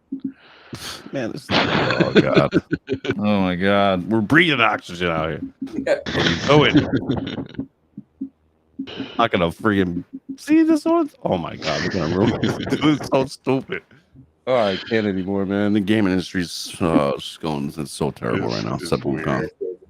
You know what it is? You almost just gotta be into, like, for me, I just feel like if it wasn't for this Monday show and kind of going to other people's channels, I would just love to be the back in the day gamer where, like, if you didn't see it in the magazine, you just seen a trailer and word of mouth, and then you bought a game. Well, for me, I GameFly, so I rent the game. But it's just, I feel like not for me, because I try to separate myself, but I feel bad sometimes where the gaming industry buzz kills a game for certain people. Like, I know people that FCAT that'd be like, man, I ain't playing that game because the internet said it was bad. And I'm like, damn, so you were waiting on this game for so long, and the internet start dogpiling it as bad. It's like, never mind. He rates for reviews. Yeah, I wait till see what people think of for most games. Like, I didn't get Black Myth Wukong until like a day or two after it released. Right. What's up, bro? The maker. I thought you wait for my first impressions. Well, it depends on the title. Like, I bought like the developer. To me, it's based on the developer. Like Final Fantasy VII Rebirth, I got day one. I got the collector's edition of that one actually. Like CD Projekt Red, anything that they do, I usually pick up. From Software, always day one. 100%. Yeah. Word. So let's get into Xbox. Well, it's kind of Xbox PlayStation news, but once I saw this, I swear to God, I ran to Go Gaming's Twitter account to make sure he didn't say something crazy, but apparently this is true. Yeah, Steven Spielberg and George Lucas is working on Indiana Jones and the Great Circle. And they're promising us a true Indiana Jones experience. Now, I know Purple Haze goes off on this game, so I want to hear her thoughts. So they're both. You talking about the game that's coming out soon? Yes. So what do you mean they're working on a true experience? Isn't the game already probably like almost done? So Steven Spielberg and George Lucas created Indiana Jones. They did the original movies and they did Kingdom of the Crystal Skulls, which we all wish never existed. You know what? Here's the sad thing, not to be a Debbie Downer. I don't, when people be like, who asked for this, right? I don't want to be that guy, but it's just an Indiana Jones game. I don't, nowhere do I look at this like it's breaking barriers. Like, if they could just make a really good, it's like when you want a really good superhero game. Like, they always screw up on Spider-Man. They always screw up on the Superman. And then finally, like, oh, they're doing good on Spider-Man games, right? Like, oh, that Hulk game was pretty good. I just feel like it's Indiana Jones. Like, what do you want this to be game of the year? Like, no, it's just gonna be. Hopefully, it's just a really good Indiana Jones game. I still stand on it. Steven Spielberg and George Lucas. What does that got to do with game of the year? They don't make video games. Game of the year with them on it. They make movies. They're gonna have some really cool cut scenes, and the story's gonna be good. But I don't take them as making the video game like blow me out. And again, unfortunately for me, just me. it's just Indiana Jones. I mean, Indiana Jones is a cool IP. It's a historic IP. I mean, it goes way back, my childhood. But dude, it's just Indiana Jones. I mean, it's a dude running around with a whip. Like, I don't know why this is supposed to be. I'm just saying. Now, I still stand behind it. I think the game should have been third person for me, but then it would have been Uncharted, right? So, and Tomb Raider. But so hopefully, in some areas. Yeah, hopefully, it's just a really, really good Indiana Jones game. But anybody who wanted to be more than that, I hope it's more than that for you. But that's my take. But we could go down the line. Let's skip. Actually, okay. I'm actually about to head off. I hope it's good. You know, I don't really trust particular either one of them because, I mean, they both have bad films under their rep. So, what? Yeah, they both. Come on. But yeah. We'll see how it comes when it releases. All right, Maker. Thanks for coming on, man. I'll catch y'all later. Later. Other than Spielberg with Eagle Eye, maybe that was a bad. The concept was dope, though. But what? I mean, What George about Lucas you? with What's it? Me? Oh, let me. Well, you go ahead, Purple. Go ahead. Yeah, like I said, I think this is gonna be like a dumb game, like for multiple reasons. Like I get that they have Spielberg and Lucas. Like I don't know if you can parachute some people in who are probably both way past their prime, who've never made. I'm sure George Lucas has been part of some games, but again, these are not known game creators. It's traditionally very hard to transition mediums like that. Games to movies to games is the exception, not the rule that they'll succeed. I think it should have been third person, should not have been first person. I think it. Oh my god! No, I think at the end of the day, you can look at literally the movies that have had these guys. Indiana Jones movies with these two have not done well. I think when we see Indiana Jones, we hear like just Kingdom the Crystal Skulls flopped. The older ones were good. You know, like I don't know. Some people would probably say Crystal of the Skull, the Kingdom of the Crystal Skull did have Spielberg. So there's that. But again, it just seems like this is a skin of a game. Like they got some IP. They said, "Hey, Disney," because Disney needs a lot of money, right? So Disney gave them some IP. They probably gave them this. They gave them Blade. They probably gave them another one they're going to announce, and we're going to be like, "Oh my goodness," you know. But at the end of the day, again, it's a first-person action adventure. I think that action adventure should be third person. I think this is going to be like, I don't even know. Good luck with it. It's going to do horrible. You don't understand machine games. Machine guns, you know, they made all the Wolfensteins. Yes, Wolfenstein Youngblood was a flop. But all the ones before that were good. No, you're mentioning something exactly. You're talking like again. Anytime I hear something about Xbox, and I don't like to pick on them, but it really reminds me of like in sports. You're like, oh, they got this former All-Star, and it's like guys who are way past their prime, people who've had like knee injuries, people who are like no longer the same player, and it's like, okay, you got them, but that's not where the industry is right now. Like this game seems like it's like literally 10. You should have came out a while ago. You're trying to do it now. It sounds so much like corporations that say like, oh, what do gamers want? They want an established IP and they want a gaming experience. I think they're still bitter that PlayStation outdid them when they had the time exclusive for Tomb Raider, Shadow of the Tomb, or the second Tomb Raider. They had the time exclusive. It sold 9 times better on PlayStation than it did on Xbox, even though Xbox had the time exclusive. I think it's just like people looking at some random data and being like, oh, that's going to be a winner. And it's like, you're nowhere going to convince me. Jersey just mentioned potentially my second favorite game of this year, right? Black Myth Wukong. You're not going to convince me that this game is going to stick out compared to the competition, whether or not I use Black Myth Wukong, whether or not I use Final Fantasy, you throw my game in there, Purple. Banishers, Ghost of New Eden. My new game right now, Purple. I'm all about that Space Marines too. Space Marines 2. So You the do way any of these games, man.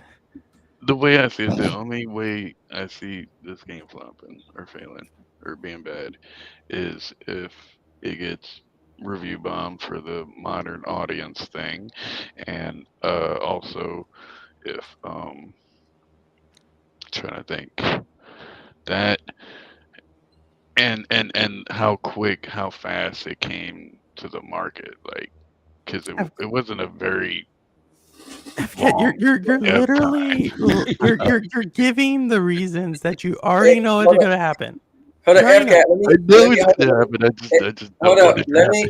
Let me do the FCat what he does to people. FCat, who asked for Indiana Jones game? I did. Oh, just you. All right, but Yeah, that's how it's gonna sell. that's That's how it's how good gonna. it's going. Yeah. No, like he's saying, like the only way this is gonna this is gonna do bad is it's gonna get review bombed. So every single console exclusive gets what review bombed. Every like Disney Right. IP gets what review bombed. Right. So you have that. Now you have like who asked for it. So people are just gonna review bomb it because of who asked for it.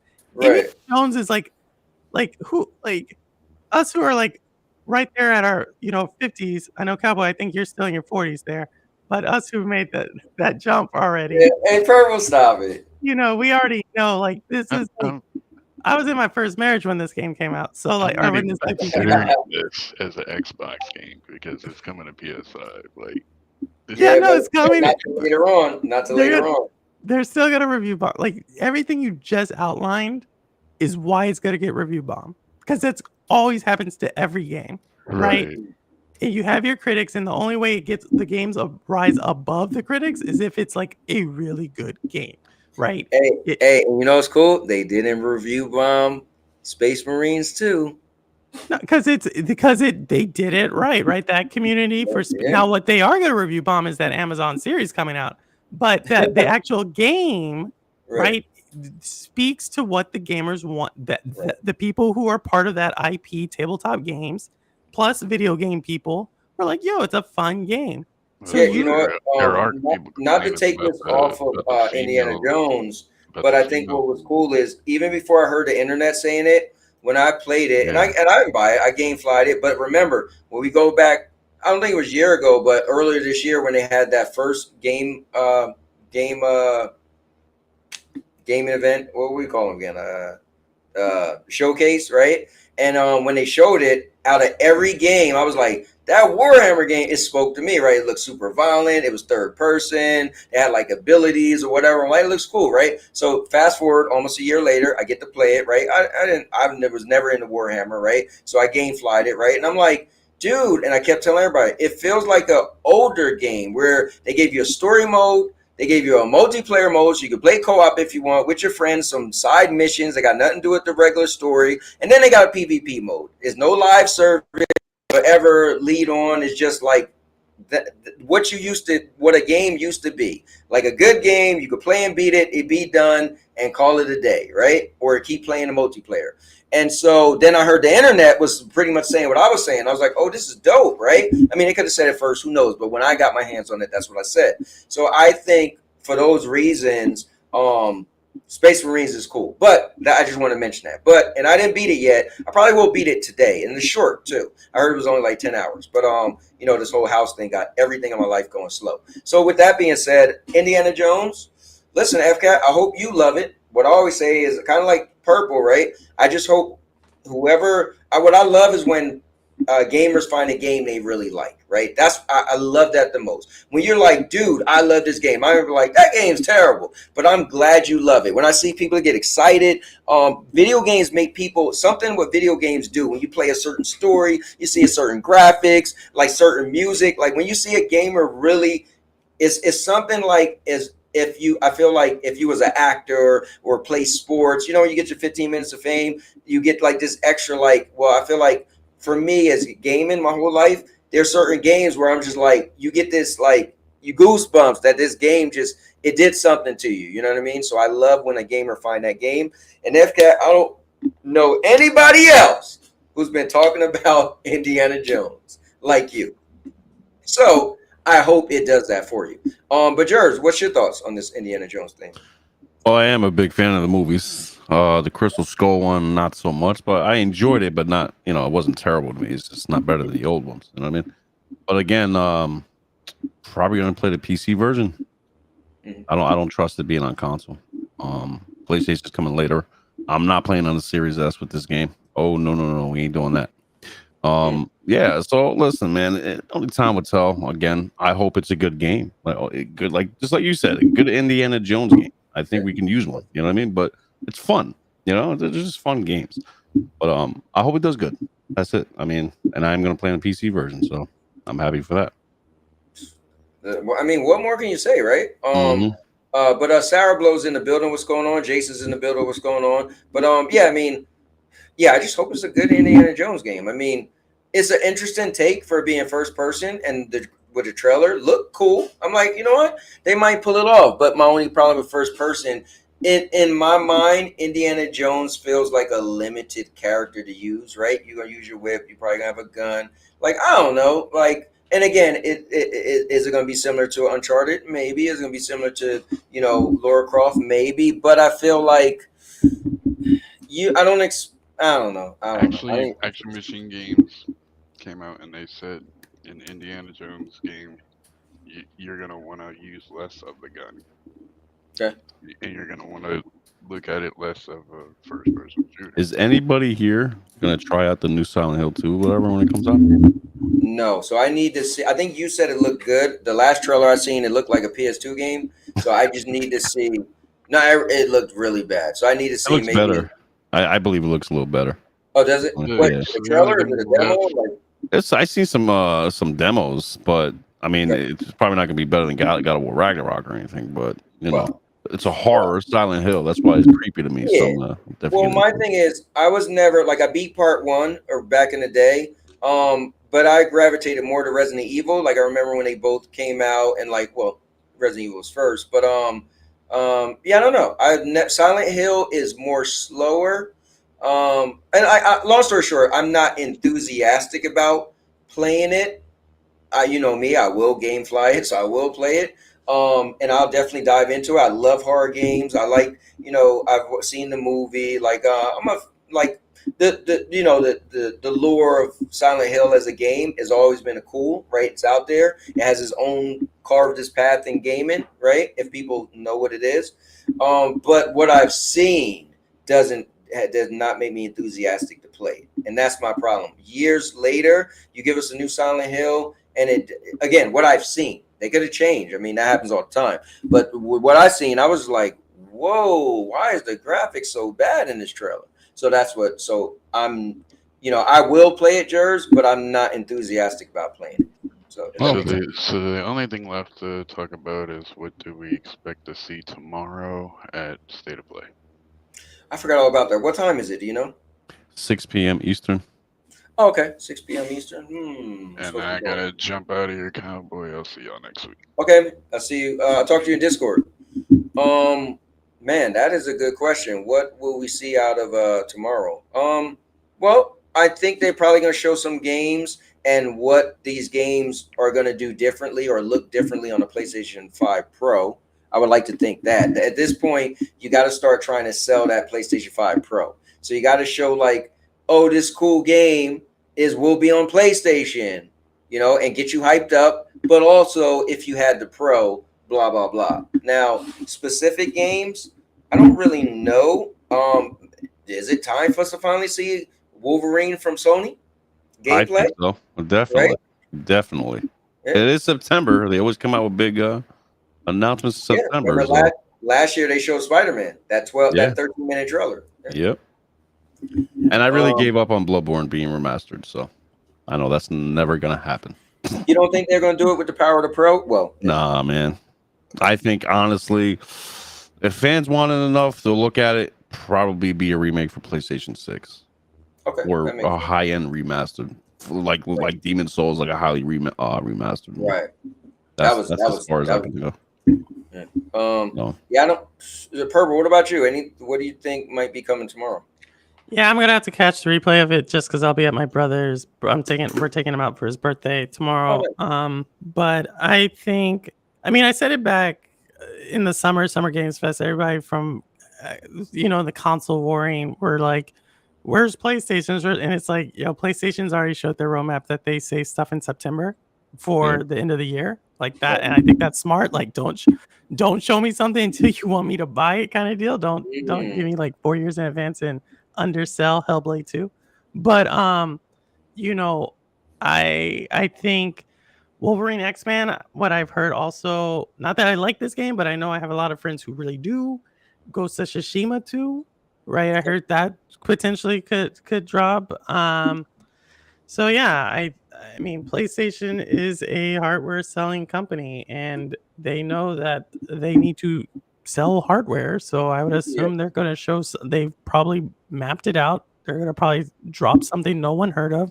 Nintendo's been known to do this, right? We heard about both years. Mario Odyssey came out like a month before, or Mario Wonder came a month before they launched it. The Zelda game, Princess Peach game. So I think Sony's learning from that, and I wouldn't be surprised if there's something no one was tracking and it just takes the zeitgeist for a few weeks. Maker said the fact that they said the show will be about developers from around the world, don't think we'll see much first party announcements. So here's my point. Who cares, right? Just show me games and then show me what the PlayStation Pro could do on a game. I even think that's even better, right? How better is it to sell your new hardware if you show developed third party is on board, right? We know you're on board. Why wouldn't you be, right? So you showing me like, oh, well, you could get God of War Ragnarok in an extra or whatever, right? I'm like, okay, sure. But show me like, I don't know, Capcom. Oh, if you get Monster Hunter Wilds on the PlayStation 5 Pro, blah, blah, blah, in 2025. That's what I said when they first showed the PlayStation 5 Pro. I was like, I mean, it was cool, but you just showed me old games, right? You didn't show me new games. So, hey, listen, you show me some new games, you might have me actually decide to buy it. Because right now I'm like, Yeah, I think he's critiquing the comment where I said like they may show like a Ghost of Tsushima or something. The thing I would say is that the one company will leak what they're doing ahead of time. Will show you something. Will build up a lot of hype for their games. Right? That's Xbox. That's what they do. They build up a ton of hype. The other two companies don't do this. Right? We have seen repeatedly that their whole thing is to keep it on lockdown, and that's why I say, yeah, undersell, over deliver. I'd rather you do that than to oversell and under deliver. So the fact that they're doing whatever they're saying, I know, Sarah, I did just for you. The fact that they're saying this, I'm like, okay, sure. I don't know. I want to jump into Dragon Dogma 2. Supposedly that didn't run that well earlier this year. If they just tell me it's going to run better with the PlayStation 5 Pro, I'll probably that gets me excited. But the fact that they're being vague, the fact that they just dropped this earlier today, look, I'm already excited. If it was Xbox, I would have already had I don't know, another Perfect Dark trailer that shows me the same thing. So we'll see. So here, Maker said he think the PlayStation 5 Pro would be showed at the Tokyo thing. So here's the thing: the fact that the PlayStation 5 Pro was revealed is real now. You don't think they're gonna mention it at all tomorrow? You must be out of your mind. I'll be shocked if they don't mention anything about it or any games taking advantage of it. This is gonna be a longer show, right? Like an hour and a half. I hope. No. They said 20 games. That's what the thing is. Oh, damn. Okay. But that's also like VR. They said they're going to show some VR stuff, so Mr. Urban Rolls can get super excited. But I'm not shutting down their VR. Yeah, but they said they're showing a VR thing. That's cool. So, So shutting down meaning no longer making any new ones, but still selling what they have and third-party developers still supporting it. That's still cool, right? Because it's still a product. Anybody who's still bringing a game to market. I mean, right? Like that, we know that they spun down their VR aspirations, but obviously they sold out of PSVR 2s, right? They're harder to come by than they were just a few months ago. So, but that's all I heard. I'm not saying that it's good. You already know what I think of VR. So, So hold up. Cubini said 20 remakes. He said Maker said it's a 30-minute show. Cubini said 20 remakes. Oh, Purr, I want to tell you this. I did not like Ghost of Tsushima. I just couldn't get into it. And I tried it. I gave it 2 tries and just No, I beat it. Like I said, I beat it. I'm a hack and slash. Like that's why I liked Black Myth Wukong. I like hack and slash. Like, you know, I went through the game multiple times. But Ghost of Tsushima to me is I've said this many times. I thought it was boring. I thought but minus the last scene of that game, like I predicted like the entire game. Dodgeman said, thanks for the $10, Dodgeman. He said, I guess Ghost of Tsushima too. And that's what Purple was just talking about. But some people like it. And so if they get a number 2, like, you know, I like Pikmin. I liked Prince of Persia. I like Remnant 2. I like a lot of games people don't like. So it's a beautiful game though. The remake or the remaster or whatever you want to call it, man, like there was this stage I got to where it's like a pond or a lake, and like every little rock you could walk and kind of you could knock into them, and when they hit the water they get wet and you could see the wetness on each rock. I was like, that's cool. But that was my highlight of that game, to be honest. I didn't even know they had that in that game. Yeah, I was like, whoa, that was stunning. But all right, I know it's Jers. Yeah, Jers, what's your thoughts on what might be there? Honestly, I don't even know, guys. I wasn't really paying attention with the news lately, so I've just been focused on Black Myth Wukong, you know, whatever games I'm getting into, Resident Evil 4, Dying Light 2 again, you know, Call of Duty, Dead Space, you know, Jedi Survivor, and Space Marine 2. A lot of games in the mix, man. This is what I'm gonna have, and probably Silent Hill 2. I'm gonna probably get. They definitely should show off the Pro, like Cowboy said. You know, show off a couple games at least. You know, see what the power under the hood is, because you know, let's see it. You know what I mean? Bloodborne's never gonna be it. It's never gonna happen. It sucks. Yeah. So I don't know. Only time will tell tomorrow, man. I'm just gonna watch and see. I'm not hyped for it. I learned not to be hyped for it unless I actually know what's coming and I really interested in it. Like Black Myth Wukong, I was really hyped for that game over the years. Came out, loved it. I'm still playing it. I'm gonna platinum it in the next couple of days. So yeah, like I don't know. Hopefully they got something good. VR, you know, couple remakes. Hopefully not 20 or like 10, 5, 3 even. Maybe 1 or 2 would be nice, but Bloodborne should have been one of them. That's all I gotta say. Just so you know, also, Dodge man, I'm a ninja guy, not a samurai guy. So let me see. I don't think they show much of the PS5 Pro. Hard to do with 20 games in 30 minutes. No, we're not saying all. I'm just saying, dude, show like if you show at least 2 games. If you at least show 2 games for the PS5 Pro, that's all I'm saying. Like, just don't not have the PS5 Pro at all. What if they show Indiana Jones in the PS5 Pro? I mean that's something, right? I'm not saying the show is made for me, so I'm not saying I need them to show me something specific. I'm just saying as a show for Sony, it would be cool if they show the PS5 Pro. That's all I'm saying. You know, that's all I'm saying. You know, get us a little hyped. Hey, we want this thing, what it could do. And here's a new game that we didn't show that's not even out yet, but this is what developers figure they could do with this hardware. That's what I'm saying. But anyways, with that being said, I think we covered it all. It was a lot of good topics today. Purple, thank you for coming on. As always, I am very humbled to have you a part of the the crew whenever you get a chance to pop in.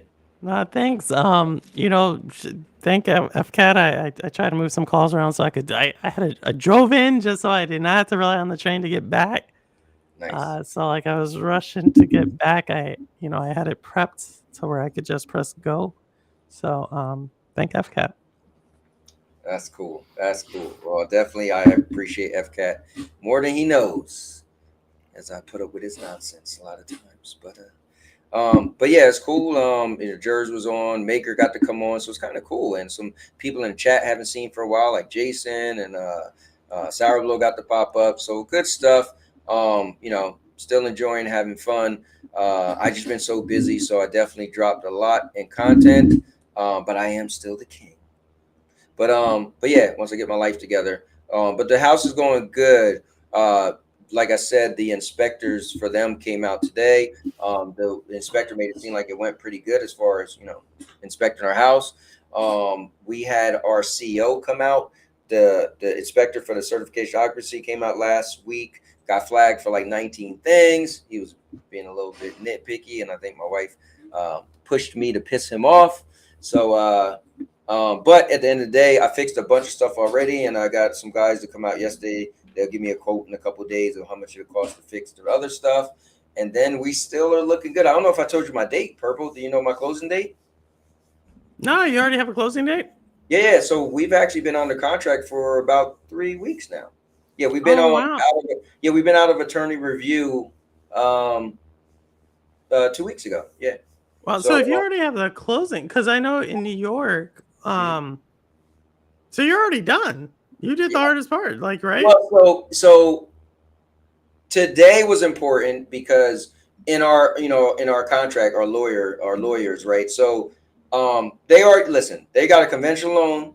They put down 5,000, right? They're putting down 20%. So they put a $5,000 deposit down. So they're locked in, right? Right. But if like something crazy with our house, they can back out. They can back out. Our lawyer put that if our expenses for our CO certification occupancy is more than 500, we could get out. Obviously, it's more than 500.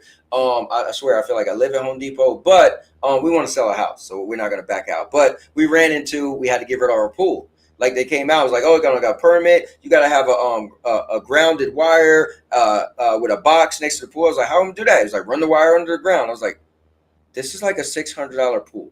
Oh, the fence we gotta take down the fence anyway, right? Because there's metal fence behind the wooden fence, but the wooden fence is old, so he wanted us to take it down, right? But he was like, you gotta put up a new fence, got at least be 6 feet high because of the pool. I'm like, so we contacted our realtor. Was like, look, could you ask the buyers, are they sold on the pool or they don't really care? Because it makes sense that we just take it down. So they said, yeah, we don't mind take it down. So we already emptied the pool. The pool's completely emptied as of earlier today. Already ripped down the back fence is done. So it's a bunch of stuff we're doing. But so for us, we just got to get the CO because we originally put it as is, and we wanted them to buy the CO or them to purchase the CO and fix whatever it needs. But then their counter was, no, we'll take it as is, and they only dropped $2,000 from what we wanted. So we're like, okay, and but they're like, we want you to get the CO. So for us, we're like, dude, this is a sweet deal, and you know what? Fine. So in the grand scheme of things, it might cost us, I don't know, maybe $2,000. I guess I'm assuming. I'll see how much it costs for them to do all this other stuff. I got to do part of my side, 2 pieces of my sidewalk, so I got a little extra cement. I got to replace some deck boards on my deck. Couple things. But yeah, it's in the grand scheme of things, it's not that bad. And like I said, I took care of most of it already myself. So, but yeah, we're pretty much done, Purple. Like, congratulations. I know, like for a seller, like on the buying side, right? You're most of the people are worried if they're trying to finance, like, with the bank, like, Correct. something. But I know on the seller side, you're just trying to get it over to them without, like, you've already said goodbye to the place. But congratulations on getting that far. So that's huge. So the date is my mom's birthday, which is October 18th. Okay, so you have some time. You have about 3 weeks. And yeah, so we would what our plan is. Well, I'm still waiting on my job because the thing is, my job, I have to be transferred to the Florida department. What I do now, I have to be. So I got this job, so it'd be easy for me to move because I knew I'm moving to Florida in 2024. But it's not as easy as I thought. They have to transfer me to the Florida department. So I've been going back and forth to the HR lady, and she's like, well, the Florida manager's on PTO right now. So wait for her to come back, reach out to her, say, hey, we got a guy that's moving to Florida. This is his date. And he will want to be transferred to Florida. So if they do that, we're just going to go rent an Airbnb. So we're going to move that day. We're going to close, and then get in our car and just be on our way to Florida. And we're going to rent anything short-term stay as we look for a place. Like, we already got a realtor. We don't look at a million houses. So we got a list of like 20 that we like. And once we hit the ground, we're just going to meet up with the guy, try to do like 10 a day, and then pretty much find a house, put in an offer probably in the first week. Yeah, and I think Sour Blow, I think you should. I know. Sour Blow just hit me with the, oh, come on, man. He said, here's for the new welcome rug. Congratulations. Listen, Sour, I appreciate it, man. And I'm gonna get a welcome rug. I'm gonna have to write this down so I don't forget. And I want to make a video or something and be like, Sour Blow donated to the welcome rug. But I appreciate it, man. You guys are all cool, man. And you guys, listen, I think as long as y'all probably know me, I've been hearing me talking about moving to Florida because it's been an 8-year plan. So actually, yeah, everybody I met on here has known, I've been planning this before I met them. So I've been saying I'm 2024, I'm moving to Florida, I'm selling my house, wait till my daughter turn 18. She turned 18 May 4th. And everybody moved out. My son moved out June 27th. My stepson moved out in July. My older 2 daughters, they already moved out. And my youngest daughter moved in with her other dad back in, I guess, the beginning of September, end of August. So it's really just me, my wife, and my stepdaughter that lives here. We got this whole big house, and it's just us 3, and we're the only 3 that's moving to Florida. So it's exciting, but I'm just trying to get this CO done. And then once the CO is done, then I'll get really excited. So we got, it's going to be like we're just waiting for closing because I did my part. They, and the guy, he came today. He's loved the house. He, him and his wife, so they want it really bad. So, and he's a contractor himself, which is crazy. He's like, oh, I could do all that stuff myself. So, anyway, I'm sorry, I just went blabbering about my stuff for like 5 minutes. That's huge. That's a huge, man. That's congrats. Yeah, I mean, you just did it not that long ago, so I'm following your footsteps. No, no, you're doing the big one. So that's really cool. You just moved, you pack, Yeah. How long has it been? When did we close? November 21st, I think, or November 18th, something like that. So almost a year, about 2 months away. 10 months, I guess. Wow, that came fast, right? Yeah. But like I said, I'm not someone who's like, I told you about like owning, like it's cool that I was able to do this for my family and everything, but I'm right there with you. Remember, I was like, I'm not buying. And then my wife kept seeing these cheap houses. I was like, why is the house so cheap? I said, listen, if I bought, it'd be one of these cheap houses we see. We'll pretty much put like, try to damn near have no mortgage. And then I'll do it for that. So in the grand scheme of things, we've been looking at a lot of houses, and I said, let me reach out to a realtor. Why is this house so cheap? And the guy was like, it's location. I was like, location? He was like, yeah, they're downtown. I was like, hell no. Because when I used to live in Jacksonville, I remember it was amazing. I loved it. And my boy used to date some girl who lived downtown. And we would go see her, like, bro, downtown's like Trenton. So, but just like Trenton, there's some good streets and a not so good neighborhood. So my wife and I were sold. We want to buy a house on a budget. So we've been looking at a bunch of houses that's inexpensive. We've been doing the Zoom view down the street, around the corner, even though those videos are like old. But and so what we're gonna do is we're potentially gonna still try to see if we could buy an inexpensive house where we're gonna pay it off and only have $100,000 left to pay. And so that's our plan. So we'll see when we get there and actually see it in person and all that stuff, see the neighborhood. So, but other than that, I was not trying to buy. I was held against it, but I'm going to try to buy with the theory of I'm only going to have $100,000 or less that I'm going to pay on a mortgage. So if I do that, then you got me. No, I mean, like I said, if it's your thing, I mean, like Jer's probably saves a ton of money. He's a electrician, which I mean, that's one of the fancy trades. So, if you can do it. And what's crazy is I went to school for electrical wiring and got out of it. I just realized my mouth was more, I was better with my mouth than my hands. But yeah, I went to school for 11 months. That's how I moved to Florida. I had graduated in Edison, New Jersey, and they had an apartment and a job waiting for me in Florida, advanced training. I moved to Florida and I did it for about a year. And I just was like, it's funny. I worked so early when I got out. I was so bored. I started working at Babbage's, which eventually turned to GameStop. And then I quit electrical wiring and stayed at Babbage's because I like talking about video games more. We'll figure that. I stopped doing electrical wiring for video games. Hey, well, look, I mean, I stopped doing stuff on my Thursdays. Wait, Purple. So what you're saying is you stopped working at the place down the street from Budokan, huh? Nah, I don't work there. That host dad and I was talking about, huh? Oh, No, oh, I moved up to I'm a show liner now. Okay. You All know, I right. got a little raise. Okay, fair enough. I can't mess with Yeah, you. yeah, right. I'm not that flexible. Oh man. Well, look, thank you for just having this extra chat with me. I appreciate it. It's you said you're staying in Jersey. No, I'm moving to Oh, Florida, man. Florida. He's Yes, going to sir. Florida. Moving to Florida, I'm gonna be about a half an hour from the beach. My dreams are coming true. I said, look, I want to move to Florida. I want to be at least 45 minutes from the beach. I didn't want much, to be honest with you. We just like, and honestly, I love my house. I love my neighborhood now. I just like warm weather. That's all. Well, when the summer comes, I'm more enthusiastic. When it's wintertime, I take forever to get out of bed. So that's all. Like people think like, oh, you don't like Jersey? No, I love. Listen, what hit me at first that made me feel like, am I really moving? Is seeing my son get his first apartment. He got this really nice luxury apartment, and I'm like, damn, I'm gonna miss like Thanksgiving where I could come to his house or something. And so, do I want to leave?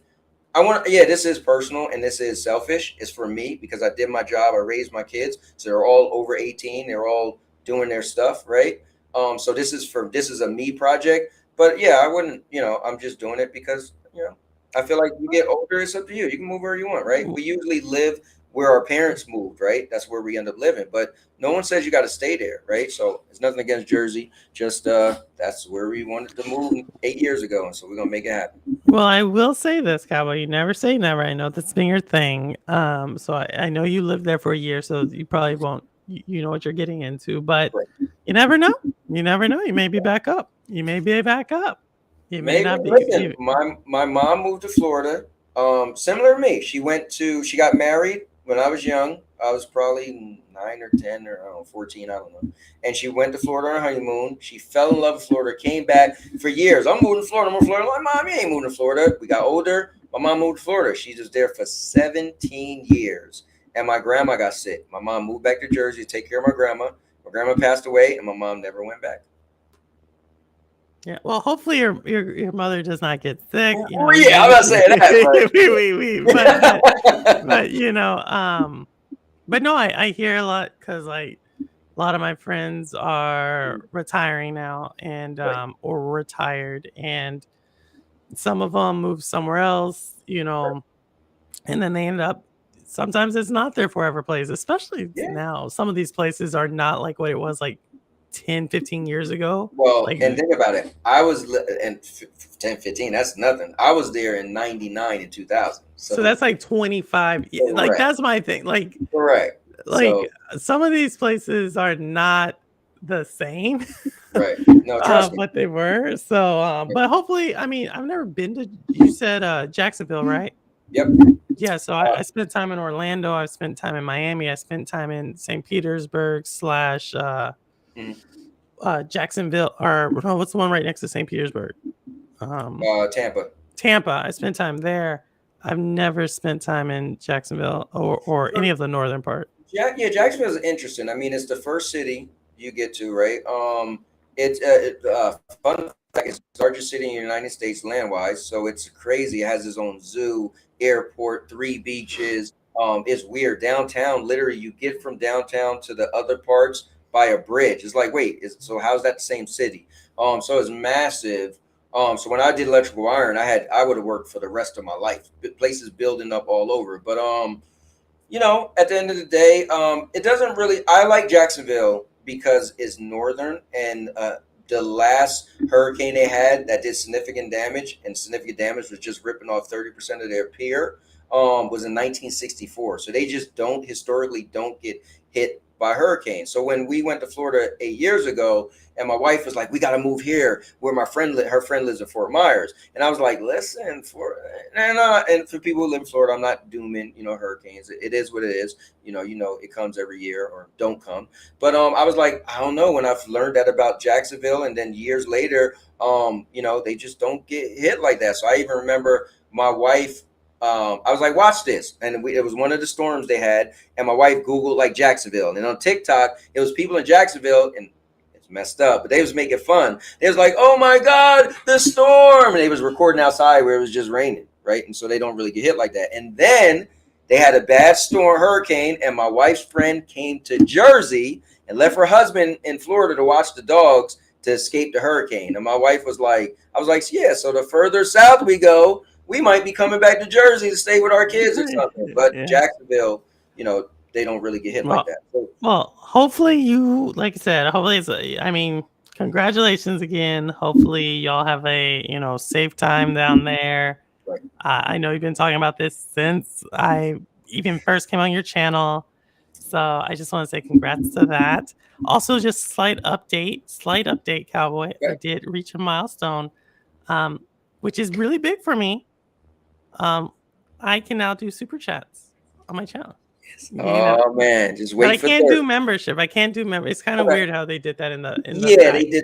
they did 500 so you could super chat, but then the 1,000 will unlock the other part. Yeah. But in the creators in the background, they say, hey, reach 500 and unlock revenue opportunities, and it says super chats, stickers, Right. and in something else, and in the same little box it says memberships. So it makes it seem like that's where you would be able to do memberships, but then membership should be further down on the next level, which is ad revenue.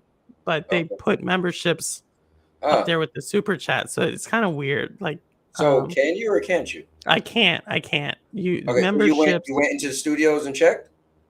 I went into I hit up because I now can get creator support, like the chat, and so I chatted them, and they said you need 1,000. So I guess I have the number of watch hours, but I don't have the 1,000 subscribers, and that's fine. That's fine. Like I said, I always just want a tax write off. That's it. That's my thing. That's my thing. First year, I wrote off $7,000. That was like I've already kind of like.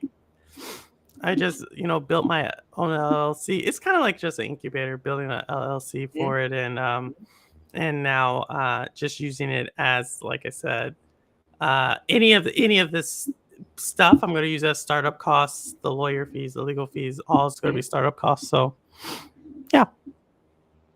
Well, congratulations to you. That's pretty cool. Guys, give it up. Hey, let's go. I can't wait to super chat you this Thursday. We'll see. Live. We'll see. Live. And then get off Sunday. Yeah, I'm gonna be switching it up. So this Thursday is gonna probably be gameplay unless Nintendo does a direct. I will then do a Shades of Purple Thursday. But this Thursday will be game of play, and then Sunday I'm actually doing my Shades of Purple with Jeff Janak about the Stadia closure. So 2nd anniversary. Oh wow. So it's the 29th. Yeah, everybody remembers that September 29th. Yeah, I can't listen. It can't go out of my brain. Yeah, I remember September 29th was the day they announced it, and then January 18th. Like those dates never. You're right, and it's Jeff's birthday is September 29th. So if you the first year, it was always going to be Jeff's birthday stream, and then Stadia closed down, and then he actually, Jeff, like behind scenes and stuff, but he does have a heart, right? And he was just like Purple. I was trying to do the show, like we were backstage, and he was just like, Purple, you can't. We're not going to do this show, right? He's like, you need to do your Stadia thing. So he kind of like, it's always been special. So it's always, yeah. Yeah, listen, Jeff will always be my guy. I never forget me, him, and Ryzak. They help a dream come true. I wanted to make an edgy show. I went to a group of people. The first group, Ryzak was one of the original people, and the other two didn't work out with. I said, I'm going to sleep on it, think about it. Months later, I said, look, let's still do the show, but we need another guy. And Jeff was perfect for it. And even though Jeff doesn't like me, but Jeff is still close in my heart. You know what I mean? He's still one of the Jeff's good. Yeah, no. Yeah, he's one of the people that I met, man. And I got to build, a good bond with him when we had it. And in my journey, he's literally like, I look at everybody I met and how they helped and shaped and just been a part of it. Whether I never grew from them, you don't need to always grow from people, right? Not everybody you meet is supposed to catapult you, but just meeting people and having that, that experience, that rapport, that point in time in my life. So I'll never forget it. I'll never forget Jeff. And I remember one of the fun things when Jeff was playing one of my favorite games, Shadow of the Colossus, and I was like coaching him in the chat. No, Jeff, do this, Jeff, do that. And he actually beat a couple Colossus because he was listening to me, and I was watching his progression, and that was never forget that. So anyway, yeah. Cool, so I say all that to say, if you have to Sunday is the day, like it's going to be the Shades of Purple, will be the anniversary of Stadia, and I'm not sure how big the audience will get, but that's when we'll talk about like Stadia and stuff. That's cool. Well, definitely I'll be there for both. Because Saturday, my wife, this is crazy, but we haven't went to her mom's house for a while. I used to always go there and I'd be there locked up. Yeah, so we haven't went for a while because while we're selling the house, like when people come to see it, you can't be there, and we have to walk, and we got a dog, so we have to walk our dog. And so like we was having like 3 visits on a Saturday, 2 on a Sunday. I mean, people was coming by to see the house, like it got a lot of traction. And so like we just never was able to say we're free on the weekends, fully free. So we're gonna finally go see her mom. It's been months this weekend, so I will be free, which is cool. So whenever your show is, I should be able to watch the whole thing. Wait, no, you usually do 8 o'clock. 8 o'clock Sunday. 8 o'clock. Okay, Sunday. so I might be on the way home, so I might just be sitting in the car. No worries. I just give you that. But no, damn it, Purple! I'm coming through. I'm super chatting on Thursday, and I'm super chatting on Sunday. All right. Oh my goodness, you don't have to do that. No, because Purple, I'm telling you, I do to some people's stuff. I try to hype it up and see if I can get people to follow me. I'm gonna talk some trash, like y'all broke people can't super chat, and I'm be the first one. And let's just see if we could. Let's see. All right. Well, thank you for that one. And like I said, I will be matching Sour Blow here once you do the move. Like you. So we will see. We will see. All right. Well, listen. Just keep your fingers crossed that everything goes well. I mean, honestly, everything they want me to do, we're working on it. So I don't see the CEO. Like, I just hope I don't fail for something and got to, well, it is what it is. Even if I did fail for something that I thought, like, the biggest thing is the deck, which is annoying. I'm like, dude, I'm not building them a whole deck. It's not gonna happen. No. I think from what my experience is, the first one is always like the hardest, like when they go through it, and then that once you kind of like to pass inspection, you know what I mean? Right. Because they gotta cover, they got a COA for themselves, right? Like they gotta cover themselves. Like, yo, we told them didn't meet whatever is, and then I think the second one that they come through is going to be much more about like safe, like yes, is this like safety wise? So I think you're going to be fine. It seems like we're replacing 8 boards that we figured out was were bad. So I just hope that's good enough. And I think everything else. I mean, they try to hit me with my jacuzzi, my hot tub. That I didn't know how to take the panel off at first. And so when the guy was there, he was like, "Where is it grounded? Where's the GFI?" I was like, "I don't know. I put this thing in with my ex-wife like 2009." He's like, "Well, I don't know." So, but he kind of seemed like he backed off a little bit because I found my receipt and the receipt said installed ground. And so I took the panel off. I'm like, it's right there. So I called him and I said, "Hey, I took pictures of everything." He said, "Just show the inspector." So when he sent me the report, he just put, is it grounded? Is it grounded properly? And does it have a GFI question mark? I was like, oh, because originally he was like, "I don't know, I might need it to be wired to the box and all that." I was like, bro, it's fancy. He's so it's up to the inspector, and then their home inspector. They should have done if they got it financed, right? The bank would have asked for their home inspection. So it's up. Have they done their home inspection yet? Yeah, it was today. Their home inspection was today. Yeah. So today. now, as long as you get the stuff fixed, then it's on them. So you're gonna do what you're gonna do, right? And then it's on them now to say yes or no. So no. So the thing is, so they've already said yes. So the thing is, because I'm selling it as is, their home in the way the lawyer wrote it up for both of us. The contract just says their home inspection is just for as need to know information. They don't even have to let us know anything because we were selling it as is and they took it as is. That's just to let them know if something catastrophic. If the lawyer was explaining, if you had a sinkhole in the basement or something. So pretty much on their side is going to be a done deal. Plus, Friday is when their contingency for their their inspection. So Friday is when, like, if they don't say like, oh, the way it's written up is they could back out if it's something crazy. But if it's not crazy, then they're locked in. And if they backed out for whatever reason, they lose their $5,000 deposit. They're right. They're right. So, the deposit. Right. So they're pretty much the guy. Like I got to meet him today. He loved the house. So today was the best I felt about this whole thing. You know, I'm always second guessing. What if this happened? What if that happened? Today I was like, oh, yeah, today was great. So my thing is just, you know, they counter was, well, we don't mind taking it as is, but we want you guys to get the CO. So now we got to get the CO certification, obviously, meaning that they could move in. Like, it's move in ready is all that means. It's move in ready. So we said, okay, fine, we'll do it. So whatever came up, which was 19 things, then we have to pay for it, right? Out of pocket. So like I said, I already almost took care of most of it, waiting for this guy to give me his price on the stuff that some stuff I could have did, I just didn't want to do. But and yeah, once that comes back, and then I called them back out, my township to reinspect, and once that goes good, then pretty much is nothing stopping us. But there's the weird event that I mean, again, either way, my township is small. So even if I failed, you pay you just pay $50 because it's $120 at first, but then you just pay $50 for the next reinspection.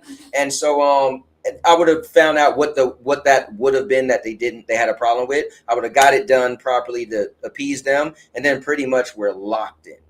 So, I mean, I guess I'm out of the anxiety stage of what if, especially after the inspector came by. He was a really cool dude. I was like, you know, I was like, so, you know, how's your day going? He's like, oh man, I had a really hard one earlier. It was 4 hours. He was like, this is easy. I was like, okay, he said my house is easy. All right. So, you know, he was, you know, the inspector was really cool about it. So he pretty much kind of gave me that like nod of like, you know, your house is, you know, pretty good. It's satisfactory to them. So I'm pretty, you know, and like I said, the guy, when I met him, he gave me his card. Hey, if you want to call me or whatever. So, so as far as the inspection for them, their inspection is like a done deal. That's something, like I said, something crazy. Like the last thing he had to do was go in the crawl space, but he was like, if I need you, I'll come back in. If not, I'll just leave. And then I was like, oh, he left. So I'm pretty, I mean, I live here, right? I don't know what's going to be crazy. Like, oh, you got mold downstairs. And for some reason, I don't know why you're not dying because you've been living here. You know what I mean? Like, so, yeah, it's a lot, but. Well, congratulations again. And yeah, good stuff. But I gotta hop off. Yes, but thank you again, Cowboy, for the time. Thank you. And yeah, I'll see you. All right, take care, Purple. Bye. Later. All right, guys, that was the amazing, the incredible Purple Haze. Make sure you guys check her out this Thursday and this Sunday. And you guys are epic. Thank you for watching. Also, I meant to tell you guys, I pinned in the chat, I am a part of this contest trying to win being the face of horror. So it's a competition. Excuse me, it's hosted by the guy who played as Jason for many years, Kane Hodder. So I think I'm number 13. And yeah, so guys, vote for me. It's pinned in the comments. So I meant to say that. It's a shame that I stream and I don't promote that enough. But yeah, guys, throw me your vote. But with that being said, guys, thanks for watching. You guys are epic. This show is epic for one reason and one reason only. Because I'm a cowboy. Oh, man. Oh, wait. And also, if you guys are a channel member, I put a video out earlier today for channel members. So go definitely check that out. It become available for everybody else. Probably tomorrow morning, I'll make it available for everybody else. But with that being said, I appreciate it. And now your mama knows. All right, I'm out of here. Guys, thank you so much. I'm just excited. And now your mama knows. I'll make you famous.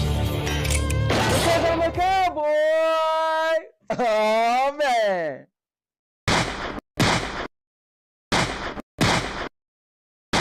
And now, your mama knows. Bruce, unleash the baby god dragon!